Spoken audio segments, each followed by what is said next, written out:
काशिन्दी आरत्याङ्ग चतुर्दश केरी पांच स्वरूप मिल एक भये श्रावण मार्फत नयन शुकयामत नाम 14 अंग मिल एक धनी के आरती अंग चतुर्दश केरी पांच स्वरूप मिल एक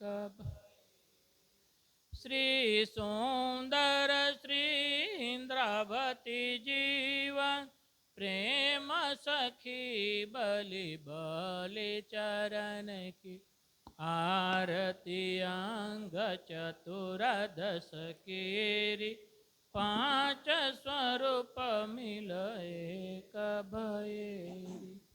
ચાલો સ્તુતિ.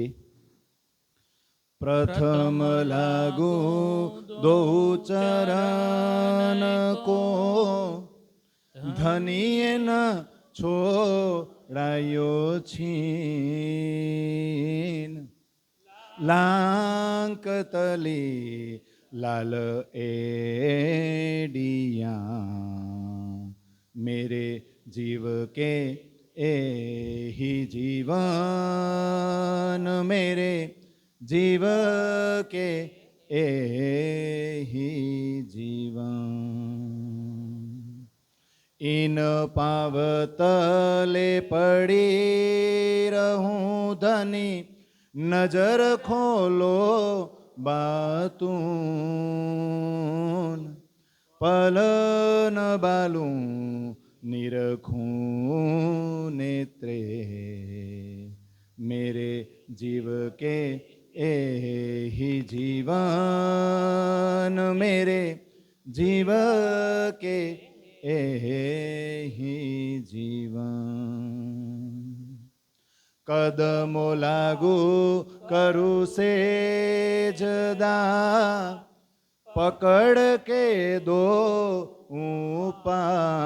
उपाय हुकम करत है माशुक बीच आशिक के दिल आय बीच आशिक के दिल माशुक तुम्हारी अंगना तुम अंगना के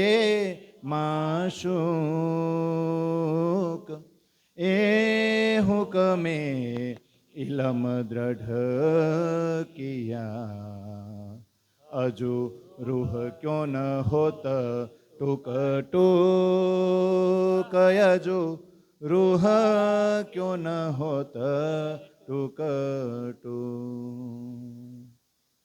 मेरी रूह नैन की पुतली तीन पुतलियों के नैन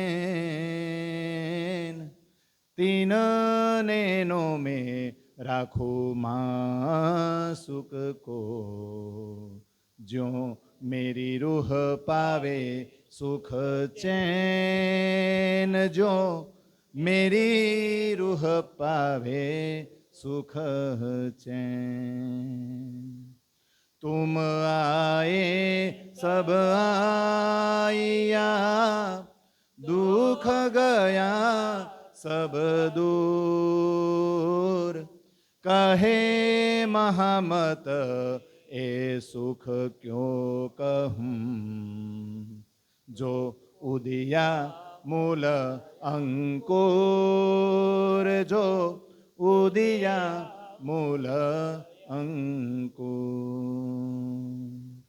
न्यारा निमखन हो वही करने पड़े न याद आशिक को मासूक का कोई इन विधला यह स्वाद कोई इन विधला ज्ञास्वा तुम दुल्हा मैं दुल्हीनी और न जानू बात ईसक सो सेवा करूं सब यंगो साक्षात सब यंगो साक्षात। बोलो श्री प्राण प्रियतम प्राण वल्लभ धाम के दुल्हा की, बोलो श्री प्राण प्रियतम प्राण वल्लभ धाम के दुल्हा की, बोलो श्री प्राण प्रियतम प्राण वल्लभ धाम के दुल्हा की, श्री कृष्ण कन्हैया लाल की, सदगुरु धनी श्री देवचंद्र जी महाराज की, महामती स्वामी श्री प्राणनाथ जी महाराज की, तीनों पुरी धाम की, सर्वे सुंदर साथ की, सर्वे सुंदर साथ की, सर्वे सुंदर साथ की। परम आदरणीय, परम पूजनीय, परम वंदनीय, प्रातः स्मरणीय, आत्मा आधार वहला सर्वे सुंदर साथजीना चरणों में कोटि कोटि प्रणाम।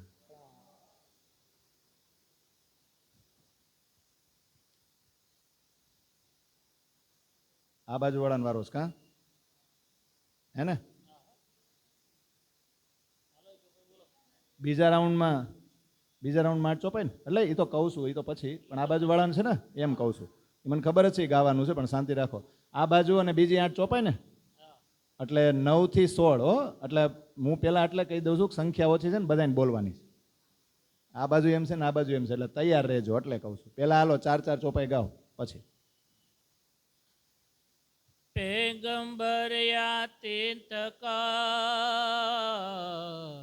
અને કઈ હુવે અવતાર કિન બોધ ન મિટ્યો વિશ્વ કો હે સખી કે નહીં નિરવિકાર બ્રહ્મ સૃષ્ટિ લેજિયો સૈયા. એતે દિન ત્રિલોકમાં નેહોતે બુદ્ધ સુપાન સો બુદ્ધજી બુદ્ધ જાગ્રત લે એ સખી પ્રગટે પૂરે નવતન બ્રહ્મ સૃષ્ટિ લેજિયો સૈયા. रोशन किली दई हमको અને યો કર કિયા હુકમ ખોલ દરવાજે પાર કે ઈત બોલાય લીજો સૃષ્ટ બ્રહ્મ બ્રહ્મ સૃષ્ટિ લીજ્યો સૈયા. બ્રહ્મ સૃષ્ટ જાહેર કરું ને કરશે લીલા રોશન અખંડ ધની ઈત આય કે કિયા જાહેર મૂલ વતના બ્રહ્મ સૃષ્ટિ લીજિયો સૈયા. અખંડ સુખ સબન કો હોસી ચૌદે તબાક सो बरकत ब्रह्म सृष्टि की ए सखी पावे दीदार सब हक ब्रह्म सृष्टि लीजियो सैया. ख्वाब की अकल छोड़ के कहूँ अरस के कलाम हक बका जाहिर करूँ हे सखी अखंड सुख जेठाम ब्रह्म सृष्टि लीजियो सैयार. दूनी देत जुबा छोड़ के कहूँ जुबा कलवर कलम कहूँ रस अजिम के श्री महमत बेटे नठोर ये ब्रह्म सृष्टि लियो नहीं. લામ કાન સુન નિર્ગુણ છોડ ફના નિરંજન ચર અક્ષર કો છોડ કે એ સખીએ તાકો મંગલાચરણ બ્રહ્મ સૃષ્ટિ લીજિયો સૈયા સખી મેરી જો હે મૂલ વતન બ્રહ્મ સૃષ્ટિ લીજિયો સૈયા. કેટલા 8 છે? 9 છે, 9 કા? હા એટલે વાંધો નહીં આવે. બધાએ જ એક એક ચોપાઈ બોલજો. આગળ આવીને અહીંયા નજીક ઉભા રહેજો એટલે આમાં દેખાવ. અને છે ને ઉતાવળ નહીં કરતા, નિરાયતે તમ તારે.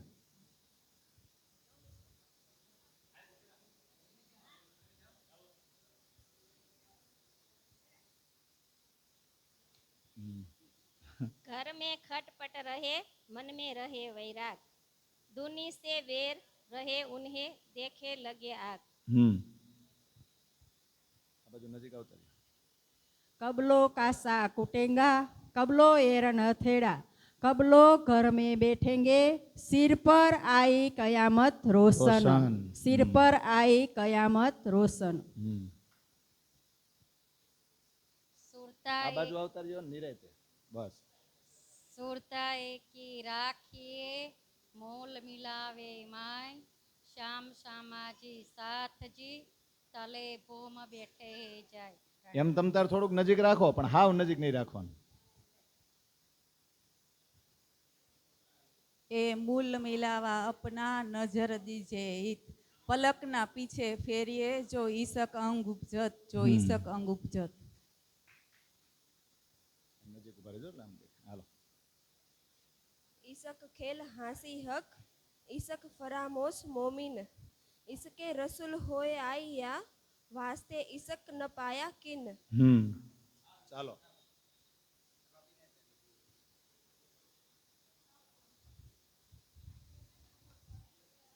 આપશે આપશે વાંધો નહીં, લઈ લો માઈક.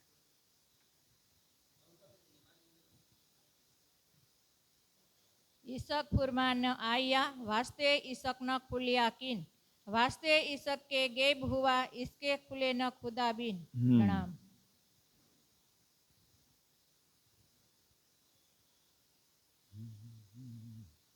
इसके कुंजी ल्याया इसके ल्याया खिताब इसके आए मोमिन इसके खुले ना सिताब. प्रणाम.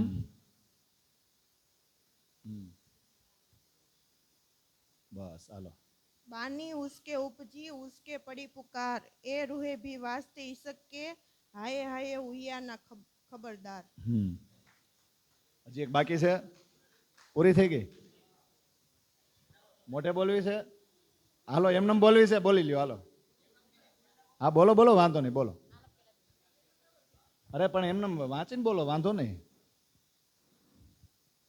हाय हाय ईसक हक का समझे नहीं मोमी ना तो अरवाहे थी अरस की पर हुआ न दिल रोशन पर हुआ न दिल रोशन. એને છે ને આમ જુઓ, એ રમશે ને એટલે એને કે તમે પાછળ બેસો, ત્યાં ભલે રમે. હા પાછળ બેહો, ભલે રમતો.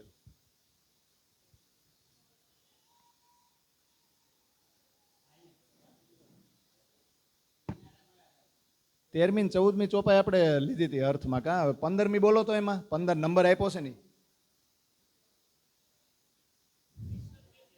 એક મિનિટ, નિરાયતે નિરાયતે. ઈસકે કુંજી લ્યાયા. ચાલો, કુંજી એટલે ચાવી આવી ને, ચાવી આવી, તારતમ રૂપી ચાવી. કોના માટે, કોને કારણે? અરે ઈસકને કારણે એમ. ઈસક માટે જ ને. પછી ઈસકે લ્યાયા કિતાબ એટલે શું થાય? કિતાબ નથી, બીજું નથી ને ખિતાબ. ખિતાબ એટલે ઉપમા આપવી ને. ખિતાબ આપવો એટલે હું ઉપાધિ આપવી. તો ઉપાધિ શું કામ આપી બધાને? કાંઈક નામની ઉપાધિ આપી ને. કોઈને સદગુરુ કહી દીધા, કોઈને મહામતી કહી દીધા, કોઈને પ્રાણનાથજી કહી દીધા. આ બધું ઈસક માટે થયું કે નહીં, કે બીજું કાંઈ? અને જો મોટા બનાવી દીધા એટલે ઈસક તો પછી ભૂલાઈ જાય ને.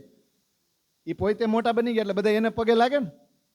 એટલે છેલ્લે છેલ્લે ઇન્દ્રાવતી નો કે હા મેરે ધની તુમારી સાહેબી તુમ રાખો અપને આપ. એમ એવી બે ચોપાયું છો. એ ચોપાયું ખબર છે કોઈને? બોલો જી. એ અત્યારે આની યાર બોલી લેવાય. એક ઈ ચોપાઈ છે તો 3 થઈ જાય. જો મેરે ધની તુમારી સાહેબી તુમ અપની રાખો આપ, ઈસક દીજે મોહે અપનો મેં તાસો કરું મિલાપ. અને પછી એક ચોપાઈ છે, ના ચાહો મેં બુજરકી ના ચાહો ખિતાબ ખુદાય, ઈસક દીજે મોહે અપના મોહે યાહી સો મુદ્દાય. એટલે મારે મોટાઈ નથી જોતી અને મારે ખુદાનો ખિતાબ જોતો નથી. મને તમારો ઈશ્ક આપો, મારો મેઇન મુદ્દો અહીંયા આવીને અટકો છે. કારણ કે ન્યા પહોંચ્યા ને ત્યાં સુધી બધા એને જ રાજ્ય સમજતા ને. તો ઇલમ અને ચાતુરી જોઈને એ તો અંગની ખૂબી છે. જ્ઞાન અને ચતુરાઈ તો અંગની ખૂબી છે. ઇલમ ચાતુરી ખૂબી અંગ કી, મોહે એહી પટ લિખિયા અંકુર. આજ પડદો છે. ઓહી ન દેવે દેખને મેરે દુલ્હે કે મુખ કા નૂર. એટલે જો ઈસકે જ અટવાયડા ને, ચાવી આવી પાછી ઉપાધિ આપી ને ચાવી મળી. એટલે જી હવે હું અહીંયા બેસી ગયો તો તમે બધા એમ કે ઓહો આ ભાઈ તો જો કેવું બધું આમ ચર્ચા કરે નામ કરે. એટલે પછી મારી વાહ થાય ને. હે પણ શક્તિ તો કોણ હોય? આના આ શક્તિ આપે ને તો જ બોલી શકે ને. પણ તોય જો આ જીવ પસ ભૂંડો છે, આને થોડોક અહમ આવે ને, આ બધું એવું છે. એટલે જો આ ઈસકને માટે બધું એટલે ભલા આમાં જ ભૂલી જાય છે ઈસક માટે. આગળ બોલો ચરણ. ઈસકે આયે મોમિન. નકર મોમિનોને ક્યાં આવવાની જરૂર હતી? આમ તો જો કે આવ્યા જ નથી, પણ દાગ તો લઈ ગયો ને. આવ્યા નથી પણ ગામને તેમ થયું ને કે આવ્યા, તો ઈસક માટે થયું ને.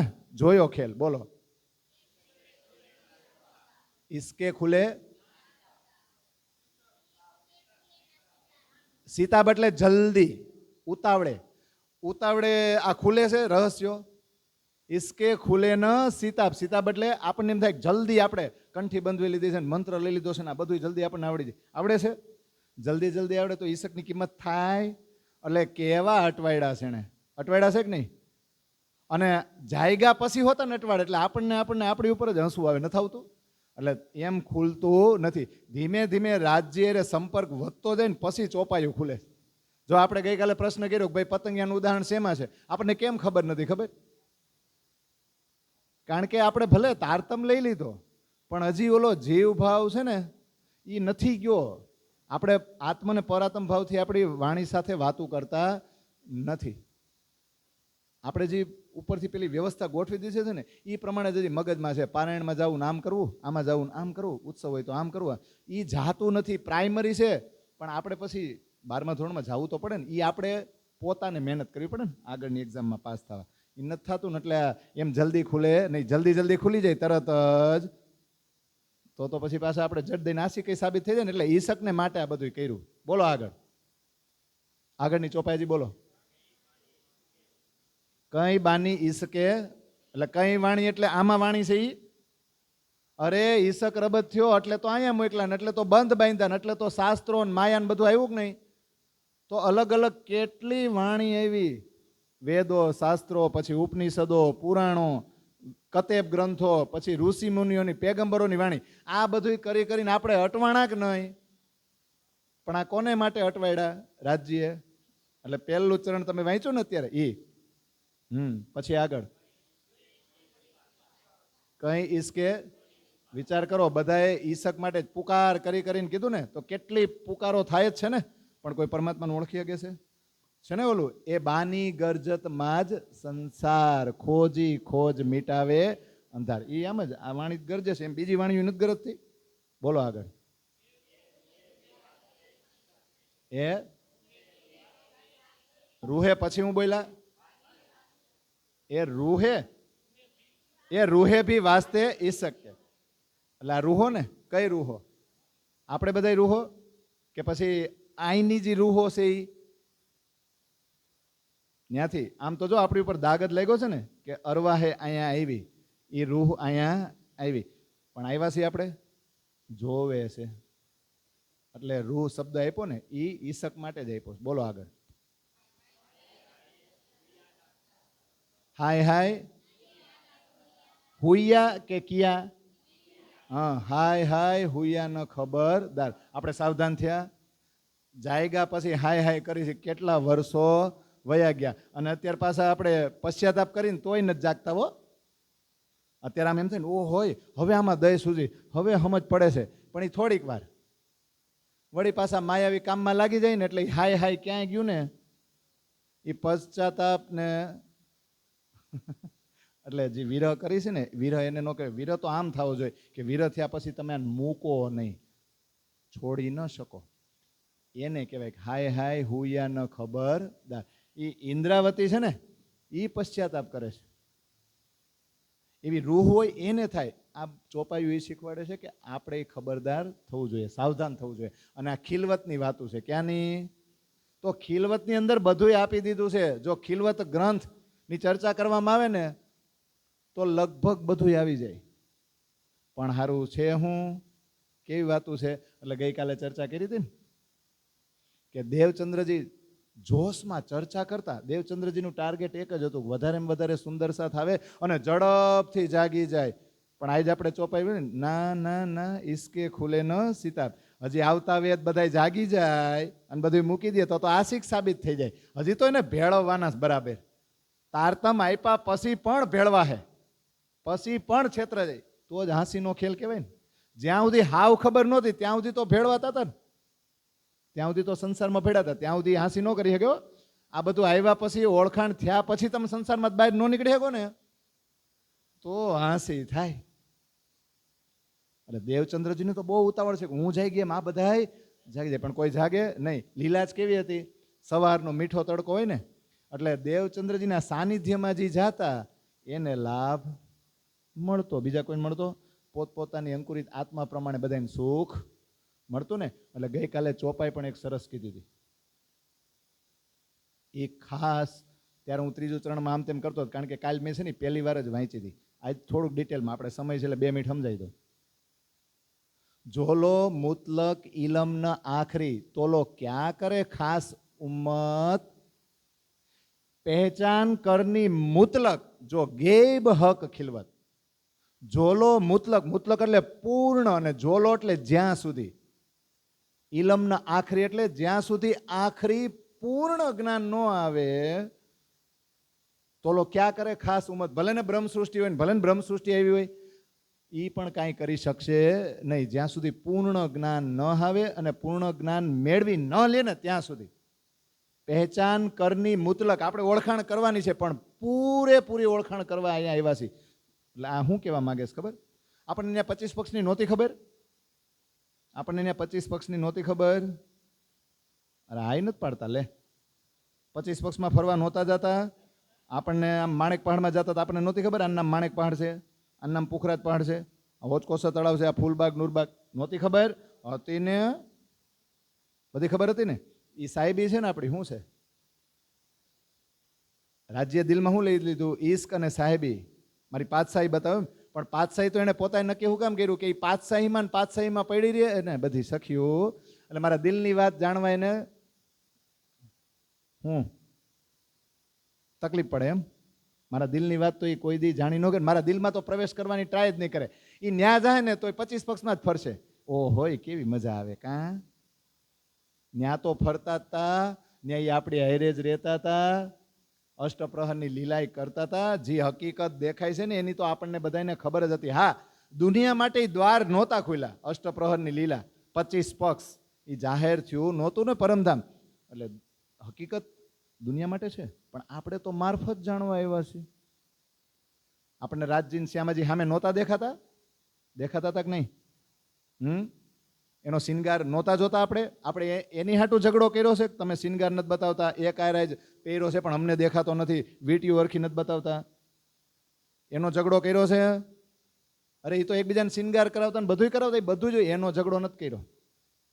તો આ બધું જ જો જોયા કરશું ને 25 પક્ષ અને ચર્ચનીનો હિસાબ ને પછી કે ઓહો એની લજ્જત અહીંયા લઈ, એ શું છે ખબર છે? ઇલમથી લજ્જત આવશે, પણ ઈશકથી તો તમારે ડૂબવું પડશે. ને ક્યાં ડૂબવાનું છે? વાણીમાં તો છે, વાણી સાક્ષાત રાજ્ય છે, પણ ડૂબો ને તો રાજ્યના દિલમાં જવાનું છે. જો ગેબ હક ખિલવત પહેચાન કરની મુતલક, મુતલક એટલે પૂર્ણ જ્ઞાન મેળવવાનું છે, પૂર્ણ ઓળખાણ કરવાની છે. જો ગેબ, ગેબ એટલે જે પરમધામમાં તમને નહોતું દેખાતું, જે એકદમ બાતુન છે, જે પરોક્ષ છે, રાજ્યના દિલની વાતું, રાજ્યનો ઈશ્ક જ આખા પરમધામમાં પ્રવાહિત છે અને રાજજી જ પ્રવાહિત કરી રહ્યા છે. આ જે આપણે નહોતા જોઈ શકતા, જે નહોતી ખબર ને, એને કહેવાય ગેબ હક ખિલવત. રાજજી મહારાજ સાથે આપણી જે બેઠકો થાય છે એમાં આજ સુધી ઈશ્કની આવી ચર્ચા નહોતી થઈ. ઈશ્કનો આવો રબદ થયો નથી. તો ઈ જાણવા માટે ઈ પૂરેપૂરું જ્ઞાન આવે તો જ ફરામોશીમાંથી આપણે ઉઠી. એટલે આપણે રાજજીને જ પકડવાના છે. રાજજી પકડાય ને તો એ બધે ફરવા લઈ જાય. એટલે રાજજીને પકડો, ચોપાયુમાં ડૂબો. એના દિલની વાતો આ વાણીની અંદર છે. અને ગઈકાલે આપણે પ્રસંગ જ્યાં અટકાવ્યો હતો, ક્યાં અટકાતા?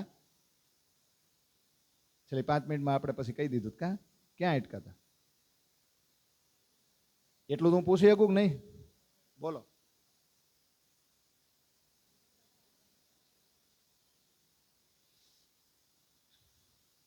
આ તમે ઓલા જેવું કરો છો, 100 વર્ષની જટા બંધાણી.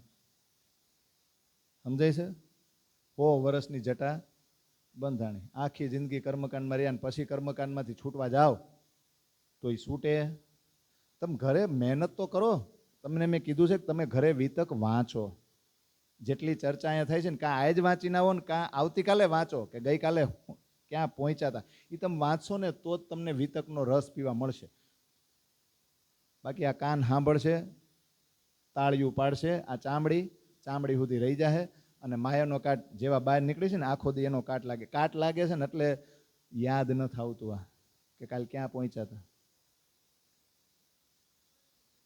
એ થોડું ભૂલાય. હવે છેલ્લે મેં અટકાવ્યું હતું ક્યાં? અરે મેરા ઠાકુરનો જન્મ થયો હતો. મેરા ઠાકુરનો જન્મ થયો હતો ત્યાં તો આપણે અટકાતા. બીજે ક્યાં અટકાતા? અને હવે મુલાકાત થાય એ આપણે આ જ ચર્ચા કરવાની, એવું કીધું હતું ને. ક્યાં જન્મ થયો? જામનગરમાં. માતા પિતાનું નામ બોલો.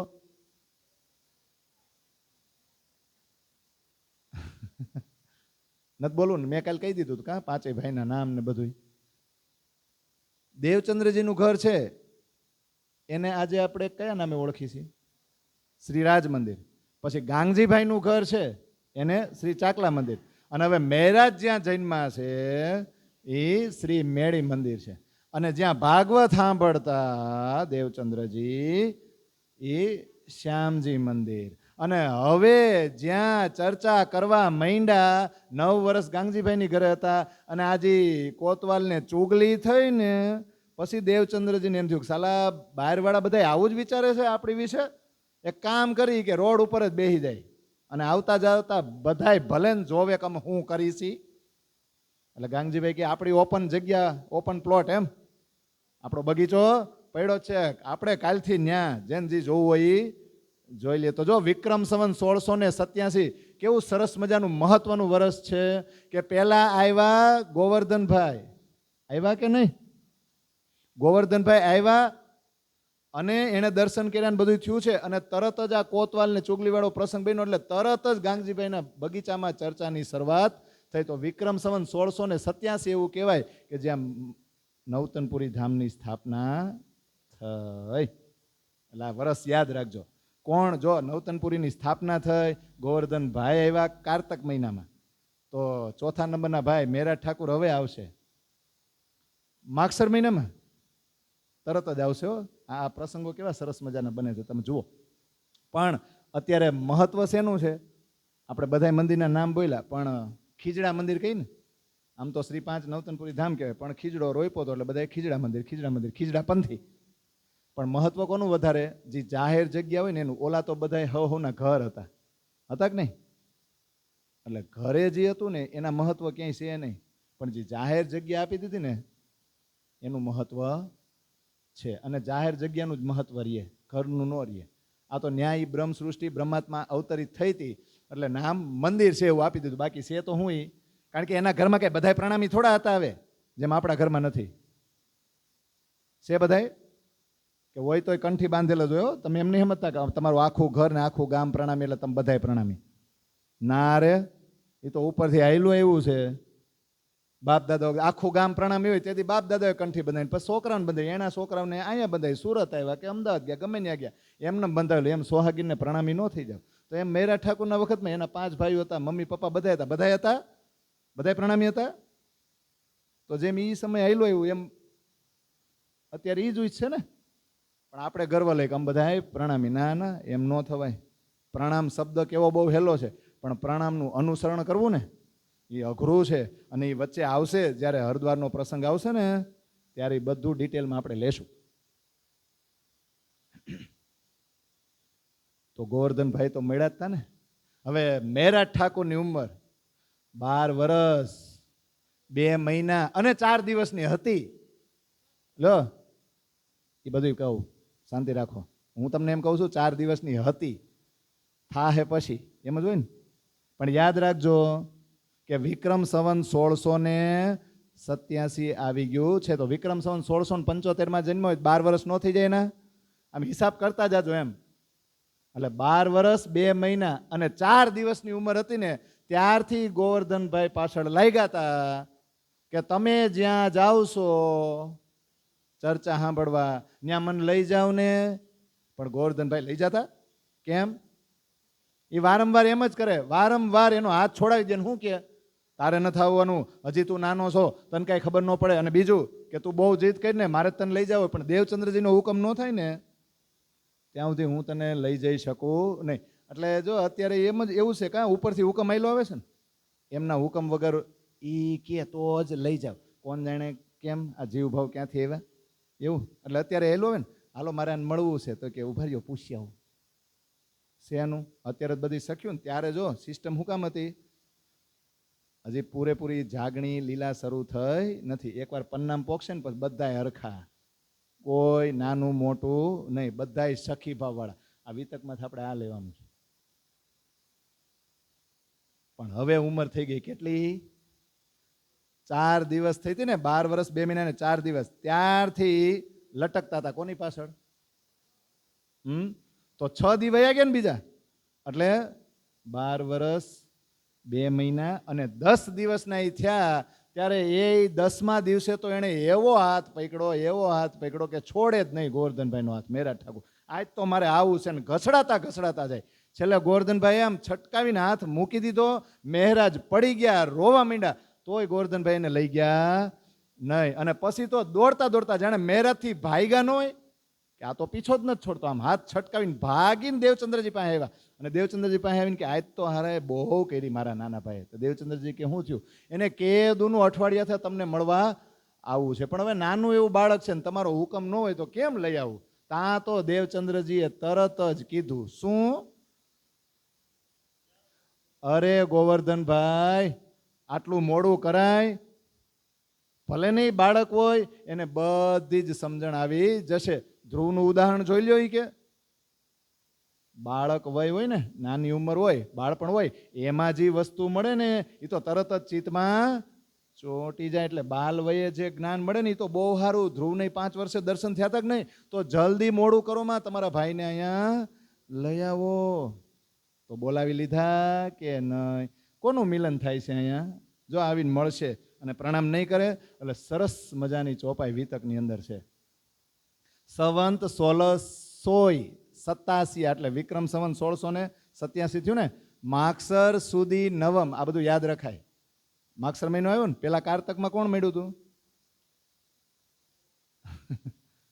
પછી માગસરમાં આ મળ્યા ને.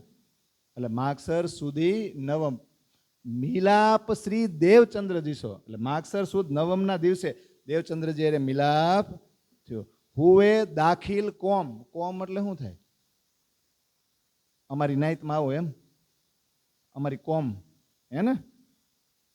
આપણે નાઈત કઈ શું કહીએ આપણી કાઠિયાવાડી ભાષામાં? તો આ કઈ નાઈત હતી તેમાં દાખલ થયા? હુએ દાખિલ કોમ એટલે દાખલ થયા, અંદર પ્રવેશ કર્યો. કઈ નાઈતમાં? કોમ એટલે આમાં શબ્દ કોમ છે, પણ કયું મંડળ છે આ? સખી મંડળ એમ એવું.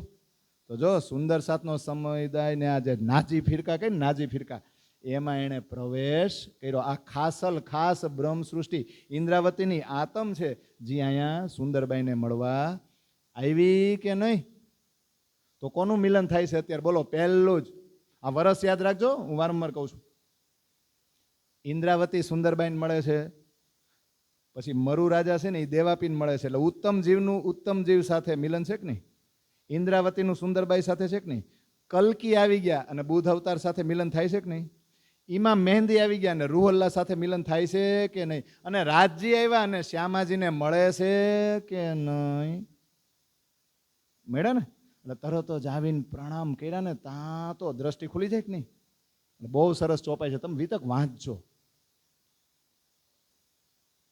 આય કે ચરનો લગે તબ હી દય નિધ તત્ખીણ હિરદે મીને આય બેઠી જાગ્રત બુદ્ધ. આય કે ચરનો લગે, કરો ગુજરાતી, માન નથી કરવું. આપણે છે ને વાર્તા રૂપે વિતક બહુ સાંભળ્યા, હવે ચોપાઈ રૂપે સાંભળો. ભલે માથેથી જાય, ભલે ઉપરથી જાય, વાંધો નહીં, માથું ઓળાવી લેજો. આય કે ચરનો લગે, આવીને પગે લાગ્યા. પછી હું બોલ્યો તો યાદ રહ્યું. તબ હી દય નિધ, તરત જ સંપત્તિ લૂંટાવી દીધી. તત્ખીણ હિરદે મીને, જેવા પ્રણામ કર્યા ને દર્શન કર્યા ને તા તો દેવચંદ્રજીની અંદરથી જાગૃત બુદ્ધિ કોની અંદર ટ્રાન્સફર થઈ ગઈ? ઇન્દ્રાવતીની અંદર. ઇન્દ્રાવતીના હૃદયની આય બેઠી જાગ્રત બુદ્ધ, સીધી જાગ્રત બુદ્ધ તારતમતોની ટ્રાન્સફર થઈ ગયો કે નહીં. એટલે બે ચોપાઈ આપણે પ્રગટવાણીની લેવાની છે, પણ મેં તમને આજ મોકલી નથી. કાલજી મોકલી હતી ને એમાં છેલ્લી છે, પણ એ ન જોવો તો એ હાલ છે. તરત જ કહે ને તું ઇન્દ્રાવતીની આતમ છો, એવું નહીં કહેવે ચર્ચામાં, એટલે આપણે ચોપાઈ લઈ લઈ. કહિયો તાકો ઇન્દ્રાવતી નામ બ્રહ્મ સૃષ્ટિ મીને ઘર ધામ મો પર ધની હુવે પ્રસન્ન સોંપે ધામ કે મૂલ વચન આદ કે દ્વાર ન ખુલે આજ દીન એસા હુવાન કોઈ ખોલે હમ બીન સો કુંજી દય મેરે હાથ તું ખોલ કારણ અપને સાથ. કેટલી સરસ ચોપાઈ છે. કહ્યો તાકો ઇન્દ્રાવતી નામ, તરત નહીં કે તું ઇન્દ્રાવતી છો એવું કહે ને, કોણ કહે? બ્રહ્મ સૃષ્ટ મીને ઘર ધામ. આ બ્રહ્મ સૃષ્ટિ છે કે નહીં? ઇન્દ્રાવતી આવી અને મો પર ધની હુએ પ્રસન્ન. દેવચંદ્રજી કોની ઉપર પ્રસન્ન થયા? આવી રીતે નાના બાળકને પર્સનલ રૂમમાં અંદર લઈ જાય, એ બાળક સમજે 12 વર્ષનું? કેમ ન સમજે? 11 વર્ષની ઉંમરે જો એને 3 પ્રશ્નો થયા હોય તો આ તો 12 વર્ષનો હતો. કમ્પેરિઝન કરો. સુંદરબાઈ જી શરીરમાં છે એ તો 11 વર્ષની ઉંમર હતી, અને ઇન્દ્રાવતી જી શરીરમાં છે એ 1 વર્ષ આગળ. કાં એવું જ ને? એટલે ઓલે 11 વર્ષની ઉંમર હતી એટલે કિશોરમાં પ્રવેશ નહોતો કર્યો, એવું? એ વ્રજના હતા એમ, અને આ 12મા વર્ષમાં છે એટલે રાસના છે. એવું કાંઈ છે નહીં હોય, લેતા નહીં. આજ તો આ કોણ જાણે કેમ વાતું કરતા કરતા મને વિચાર આવ્યો આવો. મોં પર ધની હુએ પ્રસન્ન થયા અને સોંપે ધામ કે મૂળ વચન. એને ખબર પડી ગઈ કે મૂળ જાગણી આના હાથમાં છે. યાદ રાખજો, 69 પત્ર આપણે એમ કહીએ કે લખ્યા હતા ને જેને જેને કૃષ્ણ દેતા હતા ને બધા સુંદર સાથને આપ્યા હતા ને કે આ પત્ર તમને કૃષ્ણ દર્શન દે તેને આપજો. પણ જો બધાને દર્શન ન દેતા, જે ચિત્તથી દેવચંદ્રજીની વાણી સાંભળતા ને એ સુંદર સાથને દર્શન દેતા. કૃષ્ણ રાહ ચાલતા બધાને દર્શન ન દે. ગઈકાલે આપણે ગાંગજીભાઈ વાળા પ્રસંગની જે 14 ચોપાઈ આપણે ગાઈ ને એ હુકામ ગવડાવી ત્યારે તો ખબર પડી. યહ લીલા ચિત્ત ધરસી જીન. જામનગરની અંદર સાંભળવા તો બધાય આવતા, પણ જે ચિત્તથી દેવચંદ્રજીની વાણી સાંભળતા ને ચિત્તમાં ગ્રહણ કરતા ને એને કૃષ્ણ દર્શન દેવા આવતા, બધાને ન દેતા. અને જેને જેને દર્શન દેતા ને દેવચંદ્રજી એને પત્ર આપે, તને કૃષ્ણ મળે ને તો મારી આ ફરિયાદ પોગાડ. તો 69 પત્રો નોય થયો. ઘણા એમ કે આ આવ્યા આ પ્રસંગ બન્યો, 69 પત્ર એના ખીચામાંથી નીકળ્યા, એટલે દેવચંદ્રજીને પોતાની ફરિયાદનો જવાબ મળી ગયો. પણ ચોપાઈ તો ગઈકાલે મેં છેલ્લી ગાઈ હતી ને એમાં એમ હતું, તબ સૈયા હમ ભી લીખી. ઇન્દ્રાવતી તેમ કહે છે કે એની આરે મેં પણ ફરિયાદ લખી હતી. કારણ કે ઇન્દ્રાવતીની થોડા દર્શન થતા હતા, બિહારીજીને થતા હતા, દેવચંદ્રજીને થતા હતા ના. એટલે રતનબાઈ, ઇન્દ્રાવતી અને સુંદરબાઈ 3 સિવાય બધાને દર્શન દાત. અને આ પાછા મેઇન પાત્રો, જો મેઇન પાત્રોનું દર્શન ન થાય અને આપણે જડ દઈને લઈ લેવા. કારણ કે આ મેઇન પાત્રોને ખબર છે આપણી અંદર જ છે, દર્શન કરવાની શું જરૂર. આપણને ડાઉટ છે, આપણી અંદર નથી, વાણીમાં નથી. ક્યાં છે? બહાર છે ને, બહાર ન્યા છે. એમાં ને એમાં વિશ્વાસ રાખવામાં ઓલો અંદર આવતો નથી. કે હું અંદર હું કામ? તું બહાર ગોત ને, તું બહાર જ જોશ મને, તો હું અંદર હું કામ આવું? પછી ચોપાઈ ન બોલાય, સેજ બિછાઈ રૂચ રૂચ કે એ તુમારા વિશ્રામ. એ બોલવાનો અધિકાર જ નથી આપણો. જો બહાર જ આપણે ગોતીને બહાર જ દર્શન કરીને થાય ને, મહેરાજજીને દર્શન કરી લીધા એટલે વાત પૂરી થઈ ગઈ. રાજજી વાણીમાં ક્યાં છે? એને દિલમાં બેસાડવાના છે. અને આગળની ચોપાઈ હું અત્યારે જે મેં ગાય એ જુઓ. આદ કે દ્વાર ન ખુલે આજ દિન. હવે ઇન્દ્રાવતીના હાથમાં જાગણીનું કાર્ય જવાનું છે ને, ટ્રાન્સફર થવાનું છે.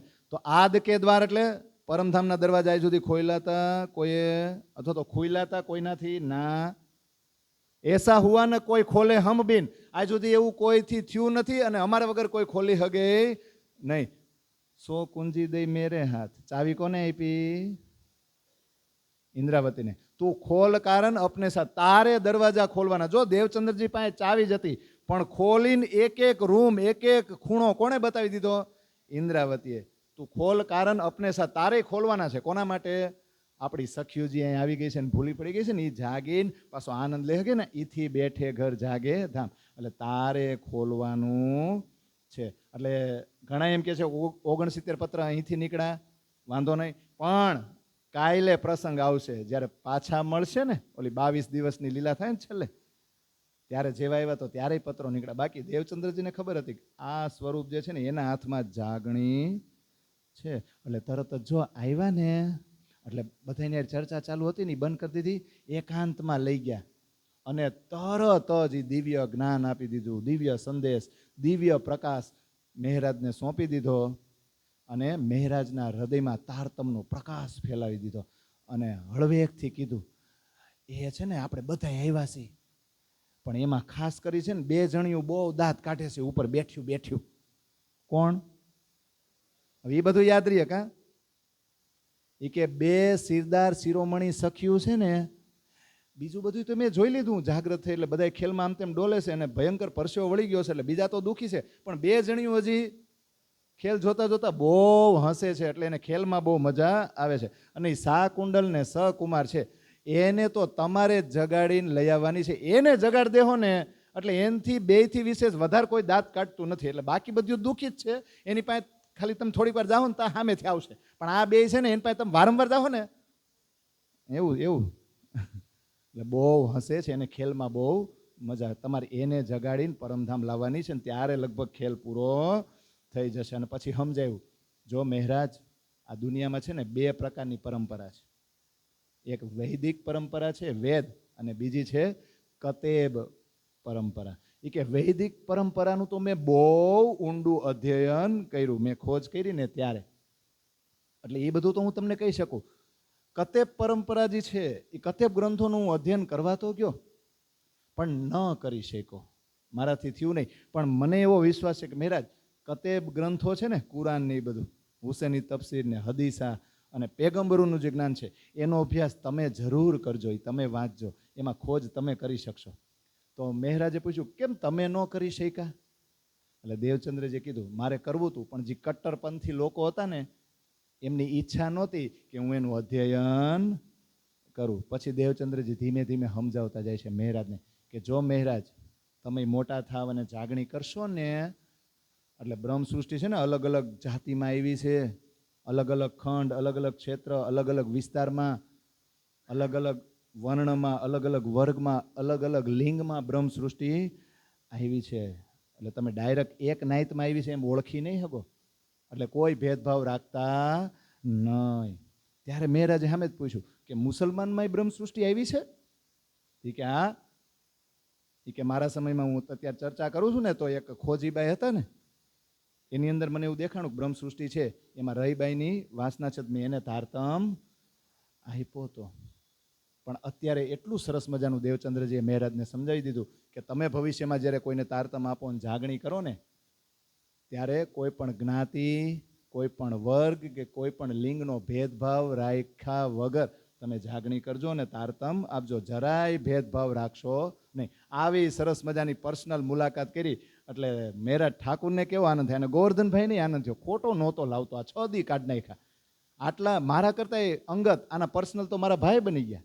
પછી તો 2 ભાઈને કેવો આનંદ આવે, 2 ભાઈ ચર્ચા સાંભળ્યા જ કરે અને 2 ભાઈ જો આમ કેવા આમ ખંભે હાથ નાખીને આવતા હોય છે ને નવા નગરની શેરીઓમાં, અને આમ જો પ્રેમમાં મગ્ન રહેતા, આમ હાયલા જતો હોય ને તેના ચહેરા ઉપર, 2 ભાઈના ચહેરા ઉપર નૂર જ એવો હોય, અને ચર્ચા સાંભળે, પ્રેમમાં મગ્ન રહે, 2 સંબંધ હતા ને, આઈનોય હતો, ન્યાનોય હતો. પણ આ આત્માઓ કંઈક અલગ છે હો. એટલે આઈનો સંબંધ તો હતો જ, એનો એટલો પ્રેમ નો જ છલકાતો. બે સખી છે ને પરમધામની, એનો પ્રેમ છલકાતો. અને અત્યારે આપણા ઘરમાં બધાય હોય ને તો સખી ભાવ હોય તો પ્રેમ પરમધામનો આવશે. બાકી ખાલી પ્રણામી આવીશું ને કંઠી બાંધેલા, પ્રેમ નહીં આવે. એ ભાવ ઓલો જીવનો જ રહે. અને એ પણ યાદ રાખજો, જેટલો પ્રેમ તમને બીજા ઘરની સખી કે બીજા કોઈ સુંદર સાથે થાય ને એટલો પાછો ઘરવાળા નહીં થાય. ઘરના સભ્યો ભલે ને બધા પ્રણામી હોય, કારણ કે ત્યાં બે સંબંધ આવે ને, એક તો લોહીનો આવે એટલે બરાબર લખણ એકબીજાના સ્વભાવ ઓળખતા જ હોય ને, એટલે ઓલો પ્રેમ આવતા વાર લાગે ને. પણ સામેનું જે વ્યક્તિ છે એનો જીવનો ભાવ ગમે એ હોય, પણ જો એને વાણી પ્રત્યે પ્રેમ હશે ને તો તમને એની પ્રત્યે પ્રેમ થાય ને થાય. પણ વાણીને લીધે પ્રેમ થાય હો, વાણીને લીધે આકર્ષણ થાય, જીવ ભાવને લીધે નહીં. તો આ બે ભાઈ આવી રીતના પછી ચર્ચા સાંભળે અને ચર્ચાની ચર્ચા પણ કરે. આનંદ ઉમંગ. અને આખા નવાનગરમાં જામનગરમાં આ લીલા થવા લાગી. અને બે ભાઈ ઉમંગમાં, આનંદમાં, ઉલ્લાસમાં ઘરે આવે ને ઘરેથી જાય. અને કામ ધંધામ ધ્યાન દે નહીં. હવે આપણી ઘરે આપણે આવું કરી તો આપણા માતા પિતાનો કે આપણા મોટા ભાઈ કે આપણા વડીલોનો કોઈ વાંક, આપણને ખીજાય કે મેણા મારે તો એનો કોઈ વાંક, તો પછી આપણે એને મારવા દોડાય, તો પછી આ બેયને દોડાય, તો પછી આ પડશે હા દોડાય. પણ કેવી સરસ મજાની લીલા છે જુઓ. એકવાર એના સૌથી મોટા ભાઈ સામળિયાજી સ્નાન કરતા હતા, અને આ બે ભાઈ એ વાતું કરતા શેની, દેવચંદ્રજી પાસે ચર્ચા સાંભળ્યું ને, વાતું કરતા એકદમ આમ ફોર્મમાં મોજમાં આવ્યા ઘરમાં. તા તો ઓલા ભાઈને ગુસ્સો આવ્યો, નાતા સ્નાન કરતા હારા બે બગડી ગયા છે, કાંઈ કામ ધંધો કરતા નથી, કામ ધંધામાં જરાય ધ્યાન દેતા નથી. પણ આ બેયનો વાક નથી, આપણા ઘરના સભ્યોનો વાક કોઈ કાઢે? એ તો જેની સંગત કરી એનો જ વાક કાઢે ને કે આ સંગત છોડાવો. એટલે શું કીધું સામળિયાજીએ? એ કે આ ઓલા ગાંગજીભાઈ શેઠ છે ને અને એના ગુરુ ઓલા દેવચંદ્રજી, આ બેયને લીધે જ આ બે બગડ્યા છે. ઓલા બેયને નવાનગરમાંથી જામનગરમાંથી કાઢી મૂકીએ ને, જામનગર છોડાવીએ ને તો જ આ બે સુધરશે. ખાલી આટલું બોયલા ને તા તો આ બે ભાઈ ગોરધનભાઈને મેરાજ લાકડી લઈને એને મારવા દોડ્યા મોટા ભાઈને. અને મોટા ભાઈ ઘરમાં આમ તેમ ભાગે, છેલ્લે માતા આવ્યા ને ધનભાઈ, માતાની પાછળ એ છુપાઈ ગયા કે મારવા તો નહીં જ દઉં. અને ઓલા બે કે અમારે મારવા જ છે. તો એટલામાં કેશવ ઠાકોર આવી ગયા. અને પછી કેશવ ઠાકુરને બધી વિગત જણાવી કે આ જો આજ આવું થયું, આ ભાઈ બાંધે છે. કેશવ ઠાકુર કે પણ તમે બે ભાઈ હું કામ લાકડી લઈને મારવા દોડો છો? કે તમે જે દેવચંદ્રજીની ચર્ચા સાંભળવા જાઓ છો એ દેવચંદ્રજી ખુદ કાનજી ભટ્ટના મુખ્ય ભાગવત સાંભળી જાઓ. તો તમે કાનજી ભટ્ટ પાસે જાઓ ને, ન્યા સાંભળો ને, તમને શું વાંધો? એટલે આ બે ભાઈ કીધું હારું હાલો તમે કયો એમ, અમને આ સાંભળવા આવી. પણ અમે પેલા છે ને એને પ્રશ્ન પૂછશું, અને એ પ્રશ્નોનો એ જવાબ આપે તો અમે કાયમ માટે ન્યા જ સાંભળશું, પછી અમે દેવચંદ્રજી પાસે જાહું નહીં. તો એ કે હાલો. એટલે કેશવ ઠાકુર તો બે ભાઈને લઈ ગયા. કોને? ગોવર્ધનભાઈ અને મેરા ઠાકુરને. એ કે ये लड़के कुछ पूछे थे, આ છોકરાઓ કંઈક પૂછવા માંગે છે ભટ્ટજી. તો ભટ્ટજી કે પૂછો. તો આ બે ભાઈએ પૂછ્યું કે ભટ્ટજી ગુણ કેટલા છે, પ્રલય કેટલા, તત્વ કેટલા અને લોક કેટલા? તો ભટ્ટજી જવાબ આપે, તમારે બધાને આપવાનો હોય. ગુણ કેટલા, પછી પ્રલય કેટલા? 4. હું બોલું એમ આવશે, તમે બોલી દો. કા તત્વ કેટલા? તત્વ જબરા છે, અરે મને ભૂલવાડી દે. અને લોક કેટલા? 14. તો એ જવાબ આપી દીધો ને. તો એ કે સારું આ બધું તો છે, પછી કે તો પરમાત્મા ક્યાં રહે છે એ કયો હાલો, આ બધી તમને ખબર છે? એ કે પરમાત્મા, એ કે એ તો હવે તમને કેવું પડે, પણ હવે સમજવાનું છે. આ બધું કીધું ને કે તમે કહો છો કે ગુણ 3 ચોથો નથી ને, પછી પ્રલય 4 પાંચમો નથી, તત્વ 5 છઠ્ઠો નથી, અને લોક 14 15મો નથી. તો પરમાત્મા ક્યાં રહે છે કયો હાલો? પ્રલય થાય તો પરમાત્મા ક્યાં રહે? કે એ તો છે ને ક્ષીર સાગરમાં રહે છે, અને અક્ષય બટ વૃક્ષ ઉપર અંગૂઠા સ્વરૂપે રહે છે. લે ત્યારે આ બે ભાઈએ પૂછ્યું કે એ તો બધું મહાપ્રલય થાય ને ત્યારે આખો ક્ષર પુરુષ છે ને એનો નાશ થઈ જાય, તો પરમાત્માનો તો નાશ થાય નહીં, એ તો અવિનાશી છે. તો પછી ક્યાં રહે છે સાચું કયો? ત્યારે ભટ્ટજીની સુધ બુદ્ધ ગઈ, અને ભટ્ટજીએ સ્વીકાર્યું કે આના સવાલનો જવાબ તો ખુદ બ્રહ્માજી આવે ને તોય આપી શકે નહીં, કારણ કે વેદો જ અટવાણ હતા શૂન્યમાં, શૂન્યમાંથી પાછા ફરી ગયા હોય. આદિનારાયણના 4 અંતસ્કરણ સુધી જો વેદો ન પોગ્યા હોય તો આને પાસે વેદોનું જ જ્ઞાન હતું ને, એ કઈ કહી શકે? અને બ્રહ્માજી ખુદ અટવાણા, વેદો અટવાણા, તો આનો જવાબ કોઈને આવડે? એટલે આવડું ને એમ કીધું ને, બ્રહ્મા પણ આનો જવાબ આપી શકે નહીં. ત્યારે કેશવ ઠાકુરે કીધું તમે બે ભાઈ આજથી છૂટા, તમારે જ્યાં ચર્ચા સાંભળવા જાવી હોય ત્યાં તમે જાઓ. તો આમ કરતા કરતા આવી સરસ મજાની લીલા થતી જાય. પછી તો મોટા ન થાય. વિક્રમ સંવત 1687 મળ્યા હતા, તેમાં 13 વર્ષ ઉમેરો. આપણે કૂદકો મારતા વાર કેટલી? હાલો 13 વર્ષ ઉમેરો તો વિક્રમ સંવત કેટલું થાય? આજ આખો દી તમે ધંધે હિસાબ કર્યો હોય, આજ અત્યારે અહીંયા તો કરો. 1687 ને 13 એટલે વિક્રમ સંવત 1700 નો આવે. એટલે ધીમે ધીમે મોટા થાય તો ઘરનું કામકાજ કરવું પડે ને, એમ ડાયરેક્ટ થોડો કઈ સંન્યાસ લઈ લેવાય. એટલે લૌકિક જવાબદારી પણ માથે આવી. ઘરનું કામ એટલે જામનગરના રાજાના વજી છે ને, ન્યા કામદાર તરીકે ન્યાય કામ કરવા જાય અને કામ પૂરું કરીને પાછા પરવર દિગાર પાસે આવે. એટલે દેવચંદ્રજી જે ખુદ પ્રાણના છે ને, એની ચર્ચા એ સાંભળવા આવી જાય. એ કેવો આનંદ એને હશે. અને દેવચંદ્રજી ચર્ચા કરે ને એટલે આંખોમાંથી અશ્રુની ધારા વહેવા લાગે. મેરા ઠાકુરની આંખોમાંથી સાંભળતા સાંભળતા એને કેવો આનંદ આવતો હોય છે. જેમ દેવચંદ્રજીને ભાગવત સાંભળતા સાંભળતા અશ્રુની ધારા વહેવા લાગતી ને, એમ દેવચંદ્રજીની ચર્ચા સાંભળતા સાંભળતા મેરા ઠાકુરને એટલો આનંદ આવતો. એ કેવા ઓતપ્રોત થઈ ગયા હશે, એમાં કેટલા થાતા હશે ને આનંદ. અને પછી ચોપાયામાં વિતકમાં બહુ સરસ છે. 1687 મળ્યા હતા બે, 24 વર્ષ સુધી, એમ 24 વર્ષ પછી એમ કે 10 મહિના અને 5 દિવસ હાયરે રહ્યા. હાયરે રહ્યા એટલે સાનિધ્યમ રહ્યા, બાકી હાયરે નથી રહ્યા. હમણાં વિયોગ આવશે મોટો, પણ કોન્ટેક્ટમાં રહ્યા. પણ એક ચોપાયા પ્રકરણ પૂરું થાય ને એટલે એટલી સરસ છે. મહામતી કહે એ સાથજી जिन पर हुआ म्याराज, सो खासल खास उम्मत है तन मार डारत हक काज. केवी सरस ચોપાઈ છે. આજ મારા ધ્યાનમાં આવી. હું વર્ષોથી વિતક તો વાંચું છું, પણ આજ જાગ્રત બુદ્ધિ આવી આ ચોપાઈમાં. મહામતી એમ કે છે કે સુંદર સાથ સાંભળો, આજે ઇન્દ્રાવતી મળી ને, આ મેરા ઠાકોર જે છે જેની અંદર ઇન્દ્રાવતી છે, જે દેવચંદ્રજીને મળી ને, તો વિચાર કરો આ ઉમ્મત કોણ છે? આ ખાસલ ખાસ સખી છે.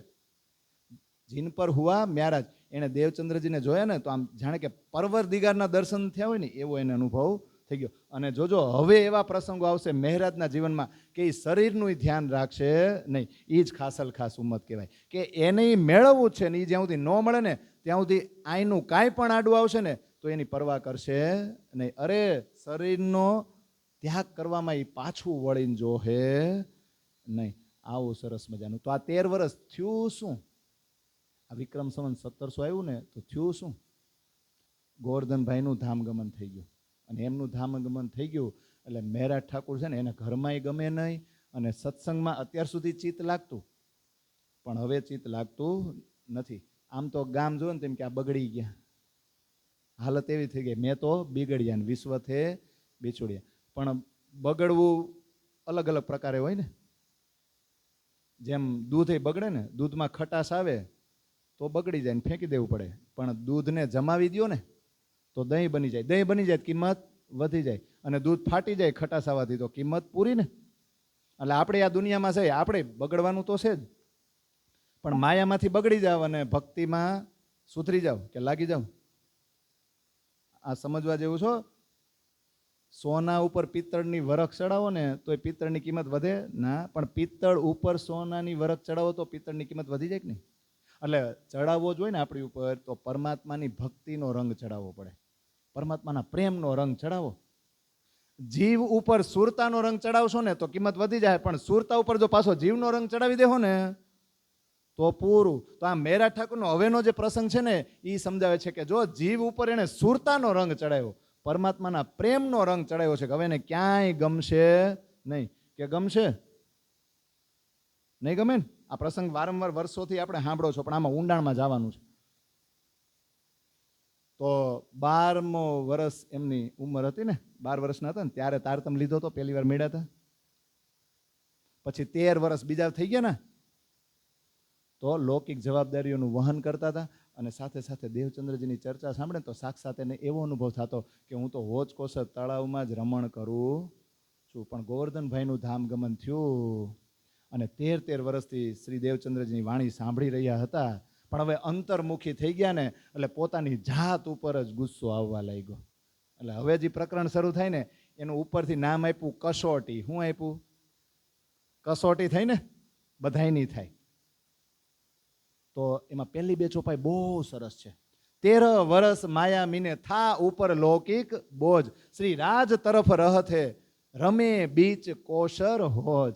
આ 13 વર્ષ આજે એને કાઢ્યા ને એની ઉંમરના, લૌકિક બોજ હતો, કુટુંબનું ભરણ પોષણ કરવા માટેનું જવાબદારીનું બોજ મોટો હતો એની ઉપર, પોતાની ઉપર, પણ તોય એમાંથી ફ્રી થઈને દેવચંદ્રજીની ચર્ચા સાંભળવા જતા. એ રાજ તરફ હી રહતે, શ્રી રાજ સમજતા. અને લાલદાસજી પન્નામાં બેસીને લખે છે, એટલે દેવચંદ્રજીમાં કોણ દેખાય? લાલદાસજીને રાજ જ દેખાય. અને રમે બીચ કોસર હોજ, હોજ કોસર તળાવમાં રમતા ન હોય એવો એને આનંદ આવતો. અને ચર્ચા નીત વિચાર હી મન મેં બડો વિલાસ, નિત પ્રતિ રાજસો કરત વિનોદ કઈ હાસ. દેવચંદ્રજીની ચર્ચા ઉપર વિચાર કોણ કરતું? મહેરાજ સિવાય કોઈ ન કરતું. મનમાં બહુ વિલાસ થતો અને રાજજી મહારાજ હારે જ ન રહેતા હોય એવો એનો અનુભવ થતો. અને કઈ વિનોદ ને હાસ બહુ કરતા. દેવચંદ્રજીની ચર્ચા સાંભળે એટલે સૌથી વધારે આનંદ કોઈને આવતો હોય તો ઇન્દ્રાવતી હતી. એને એમ જ થાય હું સાક્ષાત પરમધામમાં જ બેઠી છું, મારી સખી હારે જ બેઠી છું, એ આનંદ આનંદ આનંદ. પણ ત્યાંથી ઘરે જાય તો જેમ દેવચંદ્રજીને હતું ને ઘર મેં ખટપટ રહે મન મેં રહે, એમ આ નહીં નહોતું ગમતું ઘરે. દેવચંદ્રજી પાસે હોય ને ત્યાં સુધી જ એને આનંદ આવતો. પણ હવે ગોવર્ધનભાઈનું ધામગમન થયું ને એટલે અંતર્મુખી થયા ને ગુસ્સો આવ્યો એટલે હું વિચારવા માંડ્યા. એ બધું જે વિચાર્યું છે ને તમને બધાને ખબર છે. અને કન્ક્લુઝનમાં તો આટલું જ કહી શકાય, તમને દેખાય ને મને કેમ ન દેખાય આજ ને. એટલે જો મેરા ઠાકુર મીંડા વિચારવા. શું વિચાર્યું?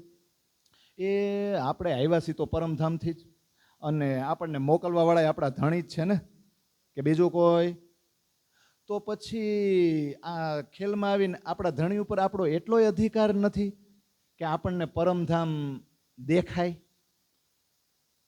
પરમધામમાં આપણે જે લીલા કરી છે, આપણું જે સ્વરૂપ છે એ આપણને કેમ નથી દેખાતું? અને આ દેવચંદ્રથી જો, દેવચંદ્રજી તો આપણે એમ કહીને ચર્ચા સાંભળાવો ને ત્યાં તો એવી સરસ મજાની ચર્ચા કરે વ્રજની, જાણે કે ડાયરેક્ટ વ્રજમાં જઈને આવ્યો હોય, રાસની કરે તો ડાયરેક્ટ રાસમાં જઈને આવ્યો હોય, પરમધામની ચર્ચા કરે તો આપણને તો એમ જ થાય કે ઓ હોય આ તો હમણાં જ ત્યાં આટો મારી ન આવ્યો હોય, આટલું બારીકાઈથી વર્ણન કરે. તો એ તો એમ કહે છે આપણે બે એક જ ઘરના છે તો એને દેખાય અને મને કાં ન દેખાય? અને એનો ધણી એ જ મારો ધણી ને, તો હું મારા ધણીથી મારા માટે એટલું ન થાય? હવે કોનો વાક કાઢે? રાજજીનો, કે મારો ધણી છે મારા માટે આટલું ન કરી શકે, મને પરમધામનો એક ખૂણોય ન બતાવી શકે. અને બીજું કે હું જો એની ધણિયાણી હોઉં તો આ ખેલમાં મારું એટલું ન હાલે, ન્યાત બહુ હાલતું, અહીંયા કેમ આટલું નથી હાલતું? અને મને ઘરની કોઈ વસ્તુ દેખાતી કેમ નથી? તો હું એ ઘરની હોવ જ નહીં. બાકી તો મારી સાથે જે લીલા પરમધામમાં થતી હોય સુંદરબાઈ જોઈ શકે અને હું કાં ન જોઈ શકું? એટલે પછી વિચાર કર્યો કે નક્કી મારી અંદર અવગુણ છે, દુર્ગુણો છે, વિકારો છે, એટલે હું આ જોઈ શકતી નથી. અને પછી શરૂ કર્યું, કોને પૂછવાનું? દેવચંદ્રજીને જ પહેલાં કીધું મને મારા અવગુણ બતાવતા. દેવચંદ્રજી કીધું ના ના, તો ઇન્દ્રાવતીની પવિત્ર આત્મ છો, તારામાં કોઈ અવગુણ નથી. વળી પાછો વિશ્વાસ કરી લે, વળી પાછી ચર્ચા સાંભળે કે દેવચંદ્રજી કે ને એ જ આપણે કરવું છે. એટલે ચર્ચાની ચર્ચા બીજા સુંદર સાથમાં કરે. વળી પાછું આ ચિંતા થાય કે હજી મારામાં કંઈક અવગુણ છે, એટલે ખાવાનું ઓછું કરી દીધું. લ્યો આપણે કરી ખાવાનું એટલું ઓછું કરી દીધું કે આ ખાવશું ને એમાંય મારા અવગુણ છે. અમારી ઇન્દ્રિયો જે આ ખોરાક તરફ જ ભાગે છે. તો 2 પૈસાનું શરીર રહી ગયું, હાવ પાતળું શરીર થઈ ગયું અને શરીરનો રંગે પીળો પડી ગયો. શરીરને મીંડા કસોટી દેવા. એટલું જ નહીં, હજી બીજે ક્યાં અવગુણ છે? એટલે ઘરમાં ફાંફા મારે કે જે વસ્તુ જોવાથી મને આ બધું માયાવી વિચારો પેદા થાય ને એ મારી સામે હોવું જોઈએ નહીં. જો આ રાસની ભૂમિકામાં પ્રવેશ નથી કર્યો ને ત્યાં સુધીની આ બધી મગજમારી છે.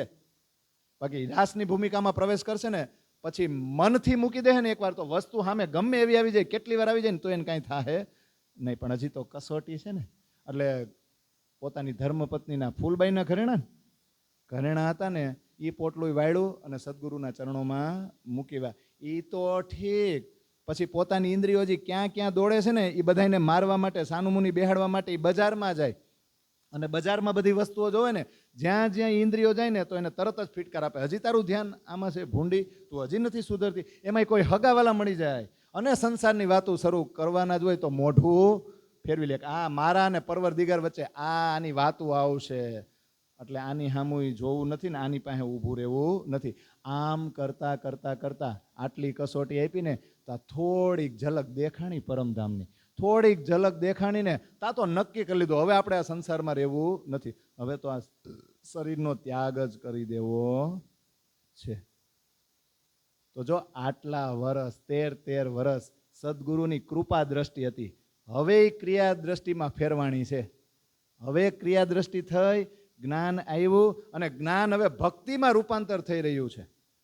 અને આપણે જ્ઞાનને છે ને ભક્તિમાં રૂપાંતર કરવું જ પડે, તો વિરહ થાય, તો ઈશક આવે અને તો જ લજ્જત આત્માને મળે, બાકી પોસિબલ નથી. પણ આ કસોટીવાળું પ્રકરણ છે ને મહેરાજ માટે, એ આપણને એવું શીખવાડે છે કે એકવાર તારતમ મળ્યા પછી જો તારતમની અંદર મંથન મંડો ને કરવા તો કોઈ દેવી દેવતાઓ છે ને એ ગમે નહીં. તો તારતમાન મળી ગયો હતો કે નહીં, તારતમની વાતો સમજી ગયા હતા કે નહીં? તો આ પ્રસંગ એવું સમજાવે છે કે તારતમ મળ્યા પછી આ અક્ષર બ્રહ્માંડના કોઈ દેવી દેવતાઓ તમને કોઈ ઉપદેશ આપી શકે નહીં, કોઈ તમને ગાઈડ ન કરી શકે. આપણો આ ગાઈડ કોણ છે? આ વાણી છે ને એ. અને વાણીની ગાઈડલાઈન ક્યાં છે? અરે આજે આ બધું સાંભળી છે, આજ 12મો દી. વાણી સમજવી તો એની ગાઈડલાઈન ક્યાં છે? વિતકમાં છે. વિતક નો સમજો ને તો વાણી સમજાય નહીં. વિતકને જાણ્યા વગર વાણીમાં રસ પડે જ નહીં. પણ આપણે બધા કેવા માયાવી વાતોનું ક્ષણિક સુખ વારંવાર જોતું હોય ને, એટલે વાણી દર્શન, આ રાજ્યની વાતો, પરમધામના દર્શનનું સુખ છે ને એ આપણે લઈ શકતા નથી. પણ યાદ રાખજો, દેવચંદ્રજીને વાણંદ મળ્યો હતો ને, એ વાણંદ આપણે નથી, આપણી કેટેગરીમાં સામેલ થવાનું નથી. પણ મહેરાજની આવી હાલત અને શરીર ત્યાગ કરવાની તૈયારી એ હદે પહોંચી ગયા છે, ત્યારે ગાંગજીભાઈના બેન છે ને વાલબાઈ, એને દયા આવી. આ પાત્ર આખું વિચિત્ર છે અને એની વિચિત્રતા છે ને તમને આજને જ ખબર પડી જાય, વિતક ચર્ચા પૂરી થાય ને ત્યાં સુધી. અત્યારે એને ચિંતા થઈ મહેરાજની, એટલે તરત જ દેવચંદ્રજીને જઈને કીધું, આ મહેરાજ છે, મહેરાજ એની કેવી દશા થઈ રહી છે, એના શરીરના વિષયમાં તો કંઈક તમે વિચારો. અરે એક ભાઈ તો ગયો, હવે આ બીજો જવા તૈયાર બેઠો છે, તમને એની ચિંતા નથી થતી? તમે મહેરાજને બોલાવીને કેમ કાંઈ કહેતા નથી? બોલાવો જલ્દી એને. કોને ચિંતા થઈ? વાલબાઈને. એટલે તરત જ દેવચંદ્રજીએ મહેરાજને બોલાવ્યો. ભાઈ તને શું વાંધો છે, તકલીફ શું છે? ઈ કે મને મારા અવગુણ બતાવો. પણ ઈ કે તને કેટલી વાર કહું, તારી અંદર કોઈ અવગુણ છે જ નહીં. અને મહેરાજ સાચું કહો, તમે મને શરીરની દ્રષ્ટિએ જુઓ છો? જો હવે જે ચર્ચા થાય છે ને, હવે જે વિતકમાં પ્રસંગ છે ને, એ તમે વાંચજો, બહુ સરસ મજાનો પ્રસંગ છે. દેવચંદ્રજી કહે છે મહેરાજને, તમને મારા આત્મ સ્વરૂપની ઓળખાણ નથી મહેરાજ? એટલે હું જે તમને કહું છું એની ઉપર તમને વિશ્વાસ નથી? ના છે નહીં. કે તમે વ્રજની વાતો કરો ને તો મારી આંખોમાંથી દળ દળ દળ આંસુડા અશ્રુની ધારા વહે છે. તમારી ઉપર તો મને વિશ્વાસ છે. તો દેવચંદ્રજીએ કીધું, તો વિચાર કર કે આંખમાંથી અશ્રુની ધારા વહેતી હોય તો તારું શરીર કેમ હજી તે પકડી રાખ્યું છે? અને તું વ્રજની લીલા મારી પાસેથી સાંભળતો તો મુખમાંથી કાંઈ બોલી શકતો નથી. આવી તારી હાલત કેમ? તારી પરાતમ છે જ, તું સાચી ઇન્દ્રાવતી છો, એટલે તને આ બધો અનુભવ થાય છે. આ તો ઇન્દ્રાવતી સામે જ કીધું, તમે પરમધામની ચર્ચા કરો ને ત્યારે મારી આંખોમાંથી દળ દળ આંસુડા વહે, પછી હું મુખથી પણ કાંઈ બોલી શકતી નથી, મને તો બહુ જ આનંદ આવે છે. ઇન્દ્રાવતી કે ને, મહેરાજ નથી કહેતો, મહેરાજ ભલે કે, પણ અંદર આત્મ કોની છે? ઇન્દ્રાવતી. જો આવું મહેરાજ જવાબ આપે છે, ઇન્દ્રાવતી બનીને જવાબ આપે છે. આટલું કીધું ને તા તો વાલબાઈએ કીધું, વાલબાઈ કે મહેરાજ તમને આ દેવચંદ્રજીના સ્વરૂપની ઓળખાણ નથી. આ કાંઈ લૌકિક માંગણી થોડી છે તમારા મનોરથ પૂરા થઈ જાય. તમે દ્વૈત ભાવવાળો વિચાર રાખીને બેઠા છો, અને આ સ્વરૂપની ઓળખાણ માટે તો અદ્વૈત ભાવથી વિચારવું પડે. જો દેવચંદ્રજીના સ્વરૂપની સદગુરુની સાચી ઓળખાણ તમને હોત ને તો તમારી આંખોમાં આમનું જે સ્વરૂપ છે ને એ જ દોડત, એ આંખોમાં એ સ્વરૂપ સિવાય બીજા કોઈ દ્રશ્યો આવત નહીં. પછી તમારું મન છે ને એ જ સ્વરૂપની પ્રદક્ષિણા કરત, અને પછી તમે મુખથી કાંઈ બોલી શકત નહીં. આવું વાલબાઈ કે તો વાલબાઈને ઓળખાણ કે મહેરાજ ઠાકુરને? અને પછી દેવચંદ્રજી સામે કીધું, મહેરાજ સાચી વાત છે હો. મારા સ્વરૂપની તમે જો ઓળખાણ કરો ને તો મારું સ્વરૂપ જ તમારી આંખોમાં ઘુમા કરે. પછી મનથી મારી જ પ્રદક્ષિણા કરશો, પછી આંખોમાંથી અશ્રુની ધારા અને મુખથી કાંઈ બોલી શકો નહીં. પણ આ અવગુણ તારા નથી. આજ છેલ્લી વાર કહી દે, આટલું ઘઈ ઘઈને પૂછું તને ભાર દઈને તો કહી દે, તારા મનમાં કયા સુખની અભિલાષા છે એ મને કહે. અવગુણને તું બાજુ મૂક, તારે કાંઈક અલૌકિક જોઈ છે. આજ કહી દે. શ્રી દેવચંદ્રજી પૂછ્યા, ક્યાં હે તેરે મન મેં? એટલે તરત જ કીધું, તુમ દેખો મેં ક્યો ન દેખું, ये क्यों न होए मुझसे. દેવચંદ્રજીએ તરત પૂછી લીધું, તાર મનમાં શું છે એ કહી દે. તો એ કે તમે જોઈ હગો, તમને દેખાય અને મને ન દેખાય, આ મારાથી કેમ નથી થતું? ત્યારે દેવચંદ્રજીએ ખુલાસો કર્યો કે અત્યારે આ વાત હુકમની છે અને હુકમ મારી ઉપર જ છે. મને ઊભો કરીને તું બેસી જા. એટલે કહેવાનો મતલબ શું હતો કે અત્યારે જવાબદારી જાગણીની મારી ઉપર છે. જ્યારે મારું આ શરીર નહીં રહે અને તારી ઉપર જવાબદારી આવશે ત્યારે તને ઓટોમેટિક દેખાવા લાગશે. એટલે મનમાં જે અવગુણ કાઢવાના બધા મનોરથ હતા ને દૂર ગયા કે ઓહો મારા ગુરુજીએ મને આવી વાત કહી દીધી, મારે આવું વિચારવું જોઈએ નહીં. પણ વાલબાઈને તો ચિંતા થાય ને. વાલબાઈએ દેવચંદ્રજીને હળવેકથી કીધું, એક કામ કરો ને, આને છે ને કાંઈક માયાનું કામ આપો.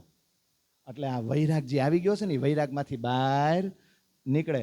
અને આપણને રાજજી એમ કે તું મને પકડને તો થોડોક વૈરાગ આવે. અહીંયા ઊંધું થાય છે. એટલે દેવચંદ્રજીએ કીધું, મહેરાજ એક કામ કરો, તમે ગુજરાત જાઓ અને બ્રહ્મ વૈવસ્ત પુરાણ મારી હાટું લેતા આવો. તા તો ગુરુજીની આજ્ઞા, હુકમ માથે લીધો અને ગયા અમદાવાદ તરફ.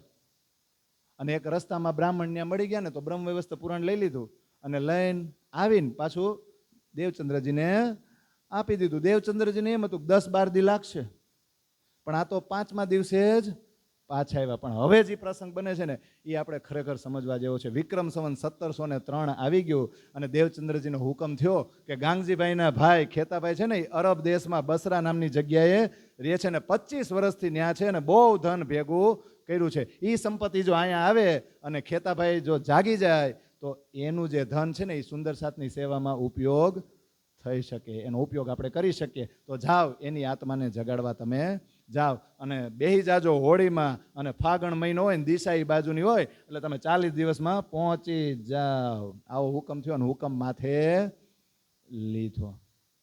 એટલે મેરા ઠાકોરની ઉંમર કેટલી છે ગણતરી કરતા જાજો. 1703 આવી ગયું છે. હવે સરવાળો કરો. આ તમે છે ને મારી અરે વિતક ઘરે વાંચો તો આ બધું થાય.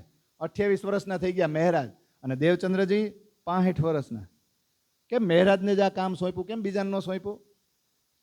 સામાજિક પદ હતું મહેરાજનું, કારણ કે રાજાન વજીરને એની હારે કામ કરતા. અને એના પિતાશ્રી પોતે પાછા મંત્રી, એટલે મંત્રીના દીકરા હતા ને, બહુ સમજદાર હતા. અને પરિસ્થિતિ જોઈને નિર્ણય લેવાની ક્ષમતા હતી કોની અંદર? અને હિસાબ કિતાબમાં જ પાછા પારંગત ને. એટલે આ સંપત્તિ જે 25 વર્ષથી ભેગી કરી છે એનો હિસાબ કિતાબ સારો કોણ કરી શકે? હા, મહેરાજ. એટલે મહેરાજને મોકલા. એટલે મોટું માયાનું કામ. આમ તો તમે જુઓ ને તો 40 દિવસનો પ્રસંગ છે. અને હુક્કાનું પ્રકરણ છે ને કિરંતનની અંદર છેલ્લો સિંધી ભાષામાં, એમાં એનું વર્ણન છે આ પ્રસંગનું. તો ભલે ને પ્રકરણ કિરંતનમાં મૂક્યું, સૌથી પહેલા વાણી આ ન ઉતરી એટલે અફસાની વાર છે. પણ જોજો હજી મેઇન જે લીલા શરૂ થવાની છે ને એ થઈ નથી. એટલે આ પ્રકરણને પાછળ સ્થાન આપવામાં આવ્યું છે. તો સિંધી ભાષામાં શું કામ વર્ણન કર્યું? એની માતૃભાષા કઈ? મહેરાજની. અને માતૃભાષા હવને વાલી હોય કે નહીં? આપણને છે કે નહીં? હોવી જ જોઈએ. અને એ જે વર્ણન છે ને 40 દિવસની યાત્રા અને 24 ચોપાઈમાં વર્ણન છે. જો મહેરાજ ઠાકોર મોટા વહાણમાં બેઠા છે અને જુએ છે તો આજુબાજુ મોટો સમુદ્ર છે અને બધે પાણી જ પાણી. ઉપર આસમાન છે એ નીલા રંગનું અને નીચે પાણી છે એ નીલા રંગનું. પાછો ક્યારેક ક્યારેક વરસાદ આવે. પણ 24 ચોપાઈમાં વર્ણન શું કામ છે? દિવસ ભલે 40 હોય પણ એક દિવસમાં કલાક કેટલા? 24 ને. તો 40 દિવસ સુધી એક દિવસ દિવસ રાત મહેરાજને જે અનુભવ થયો ને એ અનુભવનું વર્ણન 24 ચોપાઈમાં એ હુક્કાના પ્રકરણમાં છે. આપણે આખું પ્રકરણ ન લઈ શકીએ પણ એનો સાર લઈ શકીએ. અને એ પ્રકરણ દ્વારા મહેરાજ આમ બાહ્ય જાહેરી અર્થમાં તો શું કે વહાણ હાંકવા વાળાને કે હે મલ્લાહ, મલ્લાહ કહેવાય એને, જે વહાણનો ડ્રાઈવર હોય ને એને, કે જોજે હો તું ભૂલ ભૂલવણીમાં પડી રહ્યો છે, તને જો નીંદર આવી જશે તો આ વહાણ ડૂબી જશે. એટલે આ જહાજમાં, આ વહાણમાં જેટલા યાત્રીઓ સવાર છે ને એની બધાની જિંદગી તારા હાથમાં છે. એટલે તું જાગતો રહેજે, તને નીંદર તો આવશે, ઝોલા તો આવશે જ, પણ તારે હોવાનું નથી. અને પરમાત્માનું નામ લેતો રહેજે, પરમાત્માની કૃપા થશે તો આપણે હાજે હારા એમ પોગી જાહું ને. તો આ તો જાહેરી અર્થ થયો, પણ બાતુન અર્થ શું છે આ પ્રકરણનો? એ મલ્લાહ એટલે જીવ. આપણે બધાય આ સંસારરૂપી સાગરમાં, મોહ સાગરમાં, ભવ સાગરમાં છે. અને આપણું શરીર છે ને એ વહાણ છે. અને એ વહાણની અંદર, આ શરીરની અંદર જીવ છે ને એ ઇન્દ્રિયોને લઈને બેઠો છે. તો જીવ માટે છે. હવે સમજવાનું શું છે? જાહેરી અર્થમાં વહાણ શેની ઉપર ચાલે? પાણીની ઉપર કે વચ્ચે કે નીચે? ક્યાં? કોઈ પણ વહાણ હોય, કોઈ પણ જહાજ, કોઈ પણ સ્ટીમર હોય, એ પાણીની ઉપર ચાલે ને. ઉપર ચાલે ત્યાં સુધી વાંધો નથી, એ હાલશે જ, એમાં બેઠેલા છે ને કાંઈ નહીં થાય. પણ પાણી વહાણની ઉપર આવી જાય તો એ વહાણ ડૂબી જાય. તો આપણે આ ભવસાગરમાં, આ સંસારરૂપી સાગરમાં જીવનની યાત્રા કરી રહ્યા છીએ. ભવસાગર ઉપરથી જાય ને તો કંઈ વાંધો નથી. એટલે માયામાંથી પસાર થઈને જ જવાનું છે. કોઈ માયાથી પીછો છોડાવી શકે એમ નથી હો. માયાથી કોઈ છૂટી હગે એમય નથી. માયામાંથી જ જવાનું છે. પણ માયા આપણી અંદર ઘૂસવી જોઈએ નહીં.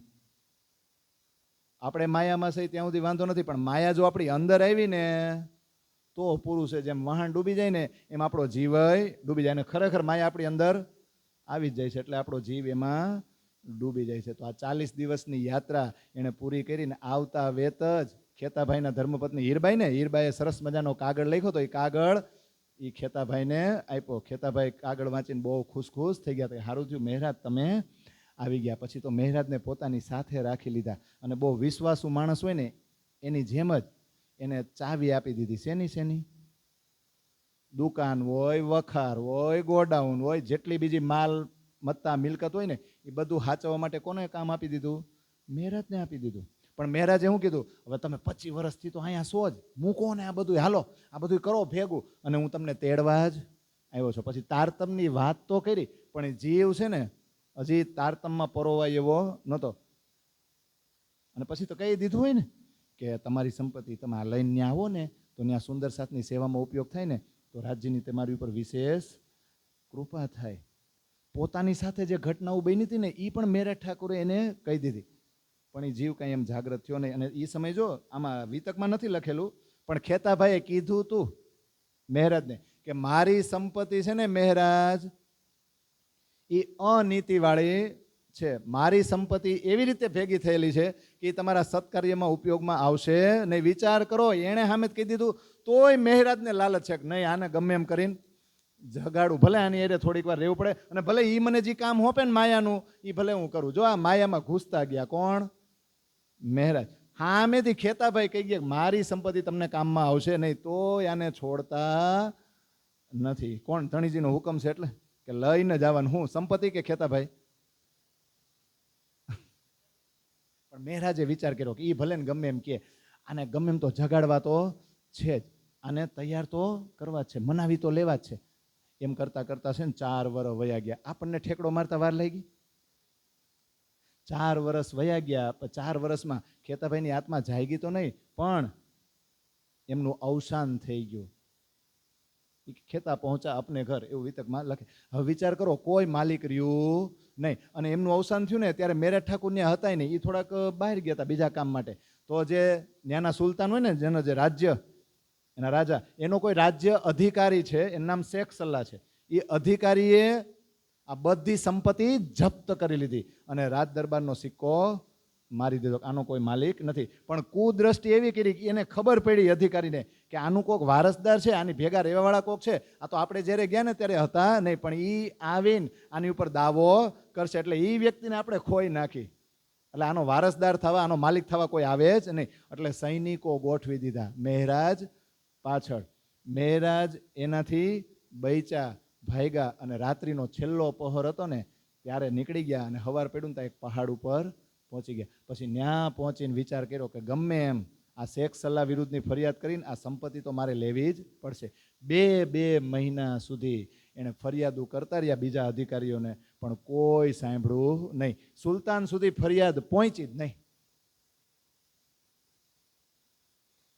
પણ પછી હાવ થાકી હારીને પાછા પોતાની જગ્યાએ આવ્યા તા અરબી વેશમાં એક દિવ્ય પુરુષે દર્શન દીધા અને તરત જ કીધું શું થયું. તાણે જેટલું બન્યું હતું ને એ બધુંય કહી દીધું. ત્યાં તો એ અરબી પુરુષે એક આમ રૂક્કો બનાવ્યો ને પત્ર, એ પત્ર આમ લખ્યો ને હાથમાં લીધો ને એમ કીધું, હિંમત કરીને કહેજો આ પત્ર હું તમને આપું છું. આઈનો સુલતાન નીકળે એટલે એનો જામો ખેંચજો અને એ બરાબર કાનથી સાંભળે ને એવી રીતના હું તમને જે લખી આપું છું ને એ વચનો તમારે કહેવાના છે ને આ કાગળ એના હાથમાં આપવાનો છે. હું કહેશો કે મારી ઉપર જે ફંદો હતો, મારી ઉપર જે જવાબદારી હતી, મારી ઉપર જે બોજો હતો, એ બોજ એ જવાબદારી હું તમારા ગળામાં નાખું છું. અને જો તમે આ જવાબદારી નહીં નિભાવો, મારું કામ નહીં કરો તો ઈદના દિવસે, ફરદા રોજ, કયામતના દિવસે ખુદાના હુકમથી તમારો હાથ મારા હાથમાં આવશે, ત્યારે તમારો હિસાબ, તમારો ન્યાય હું કરીશ. આવું જોરથી કહેજો. આણે કર્યું એમ.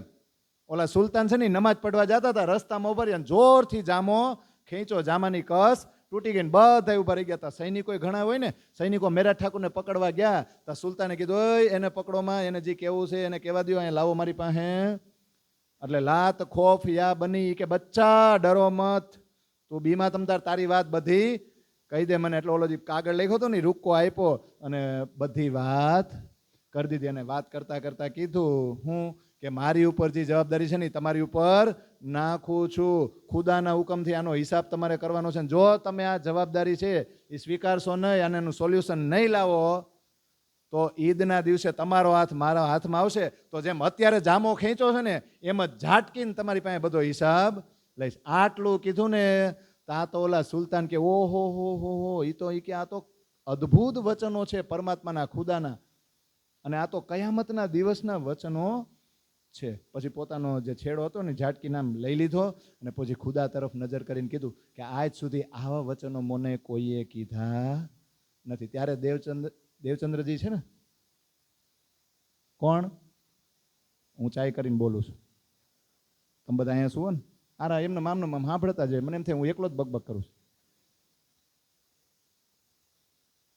ત્યારે મેરા ઠાકુરે શું કીધું, મારે તમને કાંઈ કેવું નહોતું, અહીં સુધી મારે આવું જ નહોતું, પણ શું કરું, મેં બહુ ફરિયાદ કરી, કોઈ સાંભળી નહીં, એટલે મારે તમને આ રીતે કહેવું પડ્યું. ત્યારે સુલતાને કીધું મેરા ઠાકુરને કે ઇન્સા અલ્લાહ તાલા કરે, મેં કરો તેરા ઇન્સાફ, તેરા તુજકો દિલાઉં, કર દિયા તો હે સબ માફ. કે ઇન્સા અલ્લાહ તાલા, અલ્લાહની મરજી છે ને તો હું તારી હારે ન્યાય કરીશ, તારું હોય છે એ તને મળશે જ. અને અત્યારે તે જે હરકત કરી છે ને મારી હારે એ બદલ હું તને માફ કરું છું. પછી એ તો નમાજ પઢવા ગયા, મેરા ઠાકુર પોતાના નિવાસ સ્થાને આવી ગયા. પણ બીજા દિવસે પછી સિપાહીને મોકલાને જા ઓલા વ્યક્તિને લઈ આવો તો જેણે મારો જામો ખેંચ્યો હતો અને ફરિયાદ કરી હતી. તો સિપાહી તો ગયા એ વિસ્તારમાં અને ઢંઢેરો પીટાવ્યો, એ ઓલું કોણ હતું કાલે જામો ખેંચ્યો તો? મેરા ઠાકુર આંગળી ઊંચીને કરી કે હું હતો હું. પછી લઈ ગયા બાવડું પકડીને, એવું છે હાથ પકડીને લઈ ગયા. ને પછી દરબારમાં હાજર કર્યા. સુલતાન તો બહુ ખુશ થઈ ગયા, બધું પૂછ્યું, હિન્દુસ્તાનથી આવો છો એમને? ત્યાં બધી કુશલ ક્ષેમને બધું પૂછ્યું કે હિન્દુસ્તાનમાં બધો વ્યવહાર કેમ થાય છે, અને ત્યાં જે મુસ્લિમ સંપ્રદાય છે, મુસલમાન એ ધર્મ છે, એનો પ્રચાર પ્રસાર કેવો છે, એવું બધું પૂછ્યું. પછી એમ કીધું કે તમારે દીવાનને ફરિયાદ કરવી જોઈએ ને? એ કે ના ના, મેં આમ જ ન કરી, મને દીવાનનું નામ કાંઈ યાદ આવ્યું ને, એટલે દીવાનને બચાવી લીધા ને તો દીવાન ખુશ થઈ ગયા. પણ ઓલા જે રાજ્ય અધિકારી હતા ને શેખ સલ્લા, એની ફરિયાદ કરી કે એણે મારી પાછળ આવું કર્યું અને મને એણે ભગાડ્યો, મારે છુપાઈને એને લીધે રહેવું પડ્યું. એણે જ કુદ્રષ્ટિ કરી છે આ ખેતાભાઈની સંપત્તિ ઉપર. તાં તો એણે કાગળ લખી આપ્યો, ફરમાન લખી આપ્યું સુલતાને, અને એક સિપાહીને આપીને કીધું જાઓ આ લઈને શેખ સલ્લા પાસે જાઓ અને એને કહેજો કે આ બધી વસ્તુ છે ને આ મેરા ઠાકુરની છે, એના નામે જ રહી, એની જે છે એને આપી દો. જો આવું નહીં કરો ને તો જડ મૂળથી તમને ઉખાડી નાખીશ, મારા હુકમની અવગણના કરશો તો, અવગણના કરશો તો. આવું કાગળ લઈને સિપાહીને ગયો, જેમ સુલતાન બોલ્યો હતો ને એમ જ કાગળ હાથમાં દઈને બોલ્યો. ત્યાં તો ઓલો એટલો ડરી ગયો ને કે જડ મૂળથી મને ઉખાડ નાખશે, આપણે કાંઈ નથી જોતું. તરત જ બધી ચાવી, માલ મતા, વખાર બધુંય સોંપી દીધો. હવે અહીંયા આવી જે ઘટના બની એની જાણ કોને થઈ? દેવચંદ્રજીને. એટલે દેવચંદ્રજીએ મહેરાજના સપોર્ટ માટે, મહેરાજને મદદ કરવા માટે શ્યામજી અને બિહારીજીને મોકલી દીધા. આ લાલદાસ વિતકમાં છે ને આ બે જ નામ આવે છે, પણ ઘણા એવું કહે છે ત્રીજાને મોકલા હતા, માનજીભાઈને. એટલે આપણે હારે ભેગા ભેગા લઈ લે. હવે જે વિતકમાં હોય, મારી પાસે અત્યાર સુધી પ્રૂફ નથી આવ્યું, પણ મેં તો સાંભળ્યું છે. અને જેની પાસે સાંભળ્યું છે ને જેણે લખીને મોકલું છે ને એ અભ્યાસુ તો છે જ બહુ. એટલે મેં એના પેરેગ્રાફમાંથી લઈ લીધું. આપણને એની ઉપર વિશ્વાસ છે. એટલે ત્રણને મોકલા હતા. હારે કોણ હતા બીજા? શ્યામજી, બિહારીજી અને માનજી. એ જેવા પહોંચ્યા ને બસરા, ત્યાં મહેરા ઠાકુરે બધી માલ મિલકત આ બધું જે છે ને બધું જ એની સામે મૂકી દીધું. બધી જ સંપત્તિ ને સામગ્રી જેટલી પણ ભેગી બધી મૂકી દીધી. અને એનો હિસાબ કિતાબ હતો ને લેખા જોખા એ બતાવી દીધો. અને આ બધું પાછું મેળવવા માટે પોતે જે મહેનત કરી હતી ને એ બધી મહેનતનું અહીંયા વર્ણન કરી દીધું. પણ ઓલા બેની અંદર તો દજ્જાલ જ બેઠો હતો. કોની અંદર? હા, શ્યામજી અને બિહારીજીની અંદર. એટલે હવે જે આમાં ઘટનાઓ છે ને વિતકમાં છે જ નહીં હો. 4 ચોપાઈમાં બધું પૂરું જ થઈ જાય છે, એમાં નથી. પણ આપણે ઊંડાણમાં જાય. મહેરાજ એમ કીધું આટલી સંપત્તિ તમે લઈને જાઓ 3 જણા, હજી થોડુંક ધન એકઠું કરવાનું બાકી છે. એ ધન એકઠું કરીને હું પાછળથી આવું છું. એટલે આ ત્રણેય તો આવી ગયા. જામનગરની નજીક પહોંચવા આવ્યા ને દરિયામાં, ત્યાં આ બેને તો કુદ્રષ્ટિ જ હતી, દજ્જાલ જ હતો, નિયત તો ખરાબ જ હતી. એટલે શ્યામજી અને બિહારીજીએ વિચાર્યું કે આ સંપત્તિ છે ને આપણે જામનગર સુધી પોગાડાય નહીં, આપણે બે જ લઈ અને આપણે એમ કહેવું, જઈને હંતાડી દેવું. પછી એમ કહેવું કે મહેરાજ ઠાકુરની નિયત બગડી ગઈ છે, એણે અમને કાંઈ સંપત્તિ આપી નહીં, અને એણે છે ને અમે વિરોધ કર્યો ને તો અમને મારી મારીને ભગાડી મૂકા, પાછા કાઢ્યા, એવું કહી દેવું. હવે આવી અંદરો અંદર ચર્ચા કરીને તો માવજીભાઈ વિરોધ કર્યો કે ના હો, આ ખોટું થાય છે, આપણે આ કરાય નહીં. તો અંદરો અંદર મારપીટમાં થયું હું, માવજીભાઈ છે ને એ પોટલી સાથે દરિયામાં પડી ગયા. હવે વૈધા 2, તો સંપત્તિ ગઈ, માવજીભાઈ ગયા, વૈધા 2. હવે આ બે કે આપણે કેવું હું? એટલે જામનગર પહોંચ્યા તો વાલબાઈને જઈને કીધું કે મહેરાજની નિયત બગડી છે, એણે બધી સંપત્તિ હડપ કરી લીધી છે, અમે વિરોધ કર્યો ને તો અમને તો માર્યા અને માવજીભાઈને તો મરાવી જ નાખ્યા. આવું થયું. ત્યારે વાલબાઈને મહેરાજ ઠાકુર ઉપર બહુ જ ગુસ્સો આવ્યો કે મહેરાજે આવી નિયત બગાડી, મને એની ઉપર આવું કરશે એવું નહોતું લાગતું મને. મહેરાજ હાવ આવા નીકળ્યા. એટલે એણે ફરિયાદ કરી. ક્યાં? વાલબાઈએ. એ જે ચુગલી કરી ને એ પાછી ચોપાઈ છે કે મહેરાજ તમારા વિશે મેં આવું ધાર્યું નહોતું, હવે તમારી ફરિયાદ તો કરવી જ પડશે, તમને તો જેલમાં નાખવા જ પડશે. એટલે એણે તો જામ સત્તાને જઈને ફરિયાદ કરી કે મહેરાજની નિયત બગડી છે, એણે અમુક ધન તો પચાવી પડ્યું છે, પણ અમુક ધન લઈને જે આવે છે ને એની ઉપર કાં તો ગાંગજીભાઈનો અધિકાર થાય, કાં તો ખેતાભાઈની પત્નીનો અધિકાર થાય, કાં તો મારો અધિકાર થાય, અને અમારા ત્રણેયનો અધિકાર ન થાય ને તો આ સંપત્તિ રાજકોષમાં જમા થવી જોઈએ. એટલે જામ સત્તાએ તો ચોકી ગોઠવી દીધી, ચોકીદારો દરિયા કિનારે ગોઠવી દીધા. મહેરાજ ઠાકુર આવે એટલે એને કેદ કરી લેવાના, બંદી બનાવી દેવાના. થયું એવું, થોડાક દિવસ પછી મહેરાજ બાકીનું ધન લઈને આવ્યા તો એને પકડી લીધા ચોકીદારો, એને બંદી બનાવીને ક્યાં લઈ ગયા? રાજ દરબારમાં. અને રાજકીય નિયંત્રણમાં રહીને બધી પૂછતાછ કરવામાં આવી. તો મહેરાજ ઠાકુરે તો સ્વીકારી લીધું કે હા ભાઈ, આમાં મારો કોઈ અધિકાર નથી, આ સંપત્તિ કાં તો ગાંગજીભાઈના નામે થાય, કાં હીરબાઈના નામે થાય, કાં વાલબાઈના નામે થાય, એનો જ અધિકાર છે, મારું કાંઈ છે નહીં. પણ કાંઈ નિવેડો આવ્યો નહીં ને, એટલે પાણીનો પૈસો જેમ પાણી એમ જાય કે નહીં, એમ વાલબાઈની નાદાનીના કારણે ખેતાભાઈની જે આ બચી કૂચી સંપત્તિ કહી ને, જે આ વૈધી હતી ને, એ સંપત્તિ પણ રાજકોષમાં જમા થઈ ગઈ. અને આ બાજુ વિક્રમ સંવતની 1708 આવી ગયું હતું. અને મહેરાજને એમ થયું કે હાલો આ બધું તો ઠીક, પણ હવે મારે સદગુરુના દર્શન કરવા જોઈએ કે નહીં? તો જોજો જેમ તેમ નથી રહ્યા. આ નજર કેદમાં 1.5 મહિનો રાખ્યા હતા, અને 1.5 મહિનો એની પૂછતાછ થઈ હતી, અને પછી નિર્દોષ જાહેર થયા ને એટલે છોડ્યા છે. તો વિચાર કરો કેવડો મોટો આરોપ. આખા જામનગરમાં એની શું વાતું થતી છે કે હારાને મોકલો તો ધન લેવાનું, બધું ચાવ કરી ગયો, કારણ કે ધન બાકીનું રાજકોષમાં આવી ગયું, બાકીનું દરિયામાં ડૂબી ગયું. કોઈને દેખાડે કેમ? આરોપ તો લાગે કે ન લાગે? પણ તોય એમ થયું કે હાલો હું મારા સદગુરુના દર્શન કરવા જાઉં, પ્રણામ કરવા તો જાઉં. અને પ્રણામ કરવા ગયા, પણ વાલબાઈને ખબર પડી. એટલે જામ સત્તાને ચુગલી કરી હતી ને, એમાં તો એ અસફળ થયા. એ પોતાની અસફળતા જોઈ કે લે મારે તો મહેરાજને જેલમાં જ રાખવાના, ત્યાં તો એ નિર્દોષ થઈને છૂટી ગયા. એટલે જે કામ શ્યામજી અને બિહારીજી નહોતા કરાવી શક્યા ને એ કામ વાલબાઈએ પોતાની સ્ત્રી હઠથી કરાવી દીધું. અને મહેરાજ પ્રણામ કરવા પહોંચે ને એ પહેલા વાલબાઈ પહોંચી ગયા દેવચંદ્રજી પાસે. દેવચંદ્રજીને કીધું જો તમે મહેરાજના પ્રણામ સ્વીકાર કરશો તો હું આત્મહત્યા કરી લઈશ. અને સ્ત્રી હઠ છે ને એની સામે દેવચંદ્રજી હારી ગયા. દેવચંદ્રજીને ખબર હતી કે મહેરાજ નિર્દોષ છે, પણ જો આત્મભાવ પૂરેપૂરો હોત ને તો મહેરાજનો સાથ આપત. પણ આ માયા છે કોની? એટલે આટલો વિશ્વાસ હતો. વિચાર કરો તમે કે જે પોતાની પત્નીના ઘરેણા મૂકી હોય ક્યાં? સદગુરુના ચરણોમાં. તો એની ઉપર વિશ્વાસ ન આવે કે એ ઘરેણામાં પછી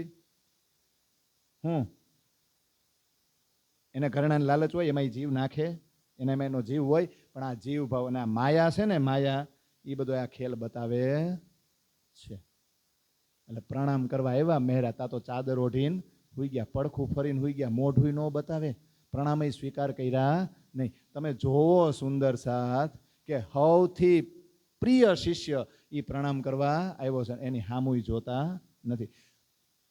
એકદમ મોટામાં મોટો ધૈર્યશીલ વ્યક્તિ હોય ને એ વિચલિત થઈ જાય એવી આ ઘટના છે. 1.5 કલાક સુધી મહેરાજ છે ને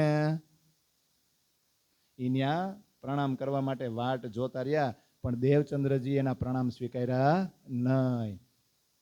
પછી હૃદયમાં અસહ્ય પીડા લઈને એ બહાર નીકળ્યા અને દુઃખી મને બહાર નીકળીને મનોમન એવું નક્કી કરી લીધું કે મારો વાંક નથી, હું નિર્દોષ છું, પણ સદગુરુએ મારા પ્રણામ સ્વીકાર્યા નથી. તો આજથી હું નક્કી કરું છું કે જ્યાં સુધી મારા સદગુરુ સામેથી નહીં બોલાવે ને ત્યાં સુધી હું પણ એને પ્રણામ કરવા જઈશ નહીં.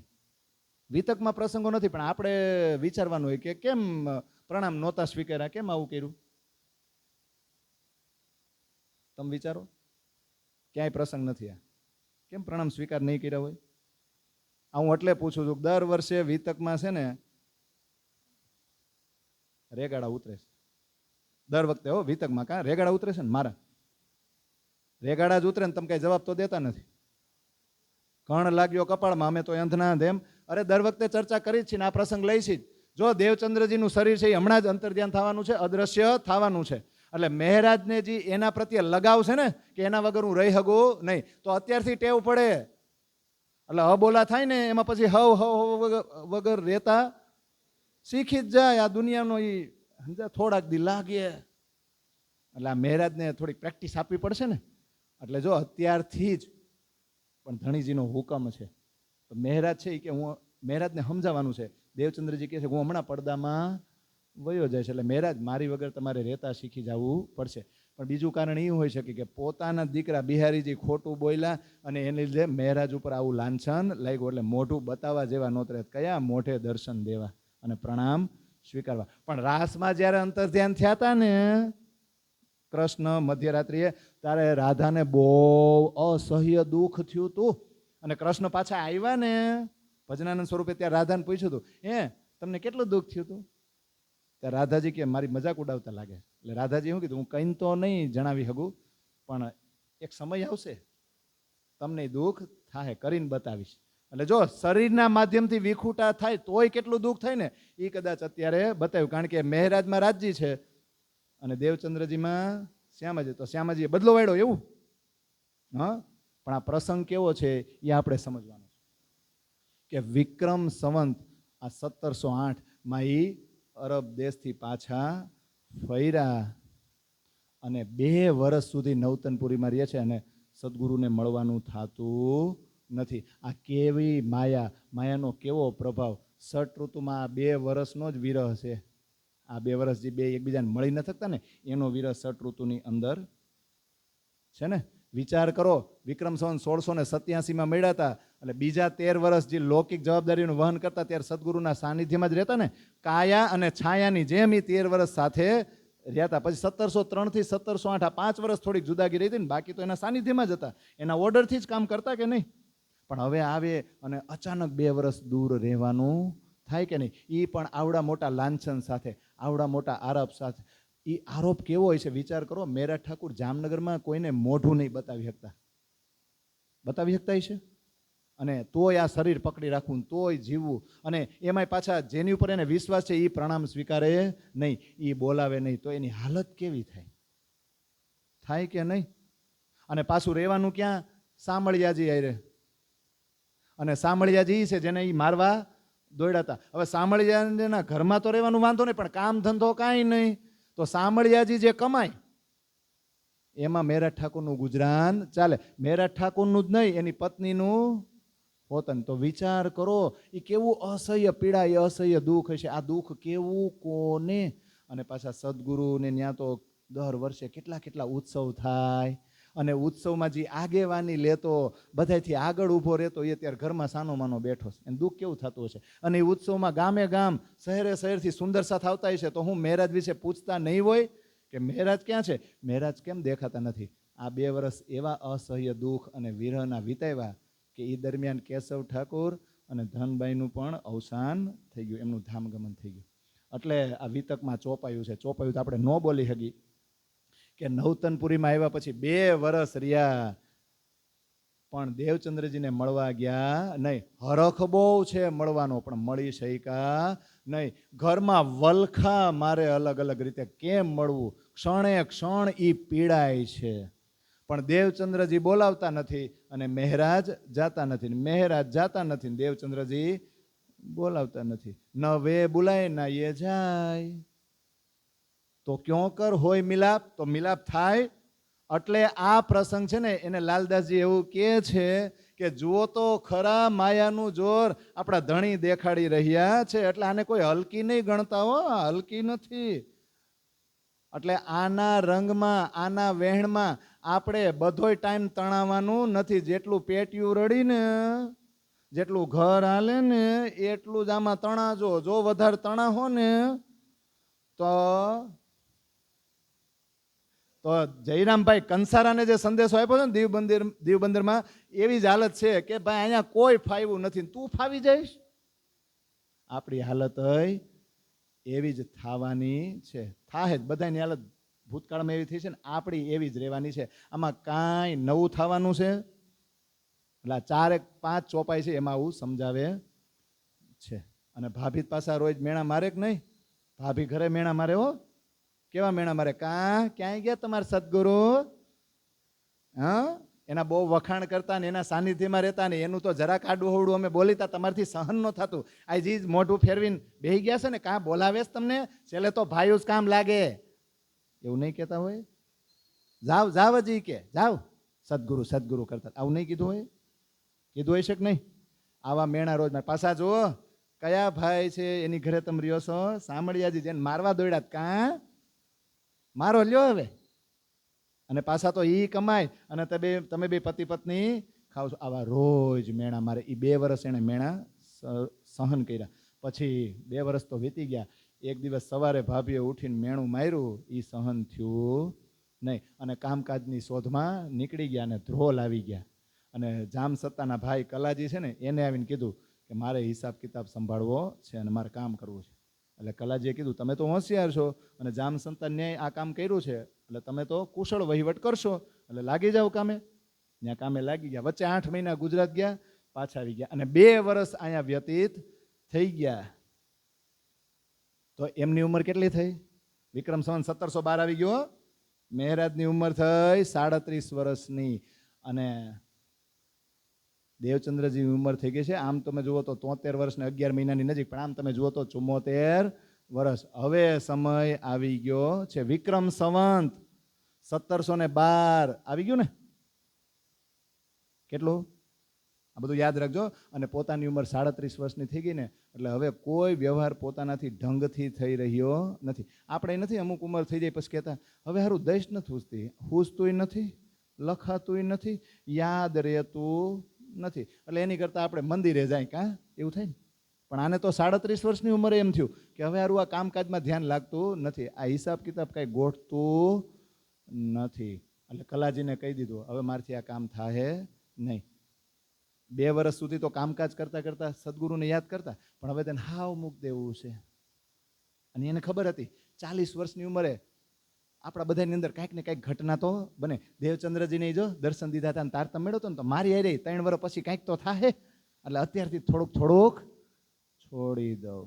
એટલે ત્યાંથી જ ઈ કહી દીધું એને કે મારે હવે આ કાંઈ કામકાજ કરવું નથી. તો કલાજીએ કીધું કે કાંઈ વાંધો નહીં, થોડીક વાર ધ્યાન આપો, તમારા જેવો જ હોશિયાર કુશળ કોઈ વ્યક્તિ મળે તો એને તમે આ બધું કામકાજ સોંપી દેજો. ને પછી તમે જે કહો છો એ કે એકાંતમાં રહીને પરમાત્માની ભક્તિ કરવી છે તો તમે કરજો, મને કાંઈ વાંધો નથી. અને આ બાજુ આ વિક્રમ સંવત 1712 આવ્યું અને દેવચંદ્રજીને વિચાર આવ્યો શું કે હવે મારો ધામ જવાનો સમય થઈ ગયો છે. જોજો શરીરે સારું નહોતું, તબિયત થોડી ખરાબ હતી અને અચાનક એમને એવો અહેસાસ થયો કે મારે આ શરીરનો ત્યાગ કરવો પડે એમ છે, અંતર્ધ્યાન થવું પડે એમ જ છે. તો એ ડાયરેક્ટ કોને બોલાવશે?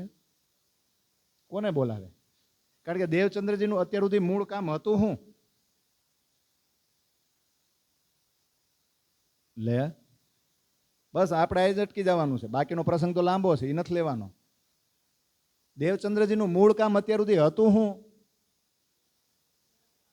આપણા પિતાશ્રી હોય એનો ધંધો હોય તો એનું મૂળ કામ તો ધંધાનું જ હોય ને. તો એને એમ ન થાય કે મારો છોકરો મારા ધંધામાં રહીએ અને કરે, તો પહેલેથી શીખવાડી તો દીધું હોય ને. પણ છેલ્લે હાવ જવાની તૈયારીમાં હોય ત્યારે બધું કહી દે કે નહીં તું જ મને લાયક દેખાશો, તું હાચવજે, તારે જ કરવાનું છે અને બીજા બધા એનું ધ્યાન રાખવાનું છે, તું મોટો છો, તું વડીલ છો, આવું બધું આપણે નથી કહેતા અહીંયા.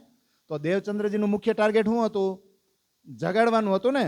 તો એને ખબર હતી કે મારા ગયા પછી કયું સ્વરૂપ છે કે જેના હાથમાં જાગણી છે?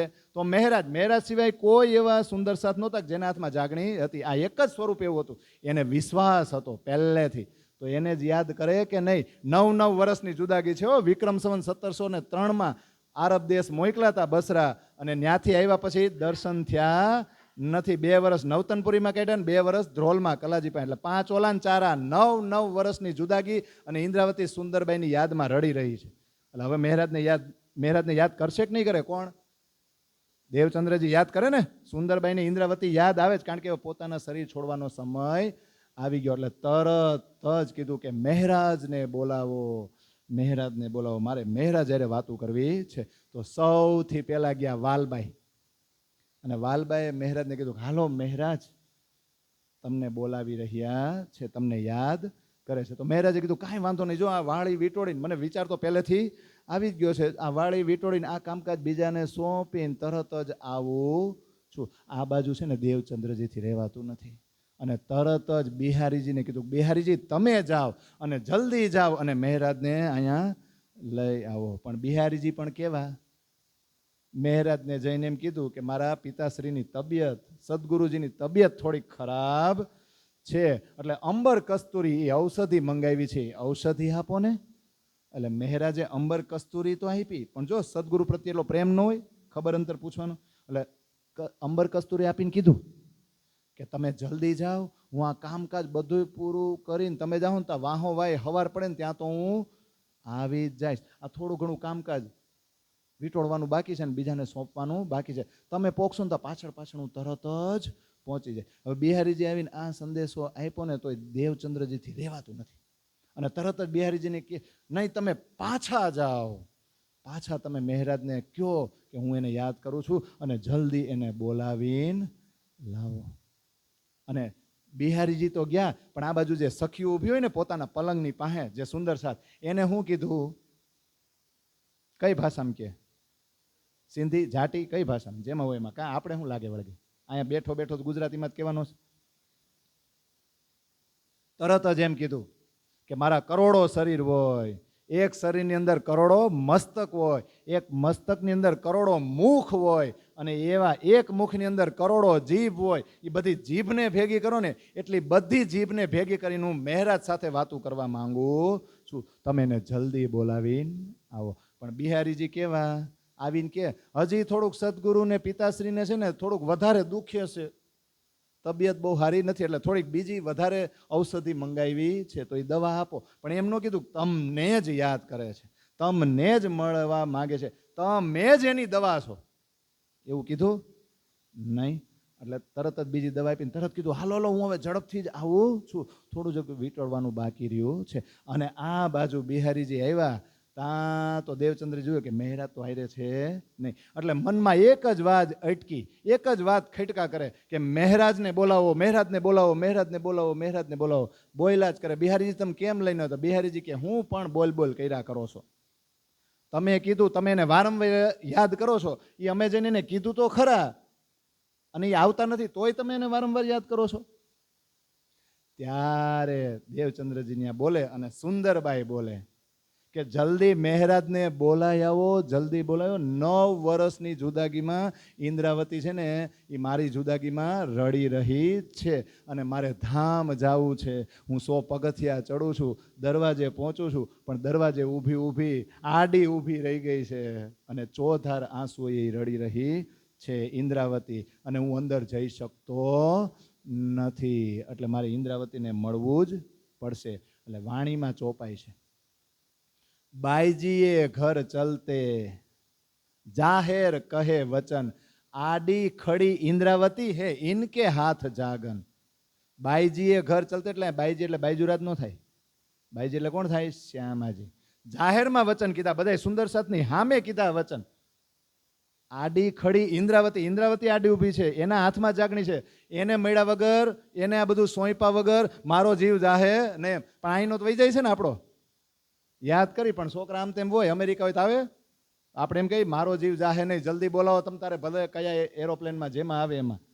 અહીંયા એવું નથી. પણ અહીંયા જો, અહીંયા અલૌકિક સંબંધ છે અને એમની શરીર છોડી શકે એમ નહીં. રાજ્યનો હુકમ છે કે શરીર પકડી રાખ્યું, અને મળશે ને તો બીજા 22 દિવસ સુધી શરીર સારું રહે. તમે જોત ખરા લીલા કેવી છે, કઈ ઔષધિ કામ કરતી હશે. અને બીજી પણ એક ચોપાઈ છે, એ વચન શ્યામાજીએ સબ સાથ કો કહે સુનાએ, ઇન્દ્રાવતી આયે બિના હમ ધામ ચલ્યો ન જાય.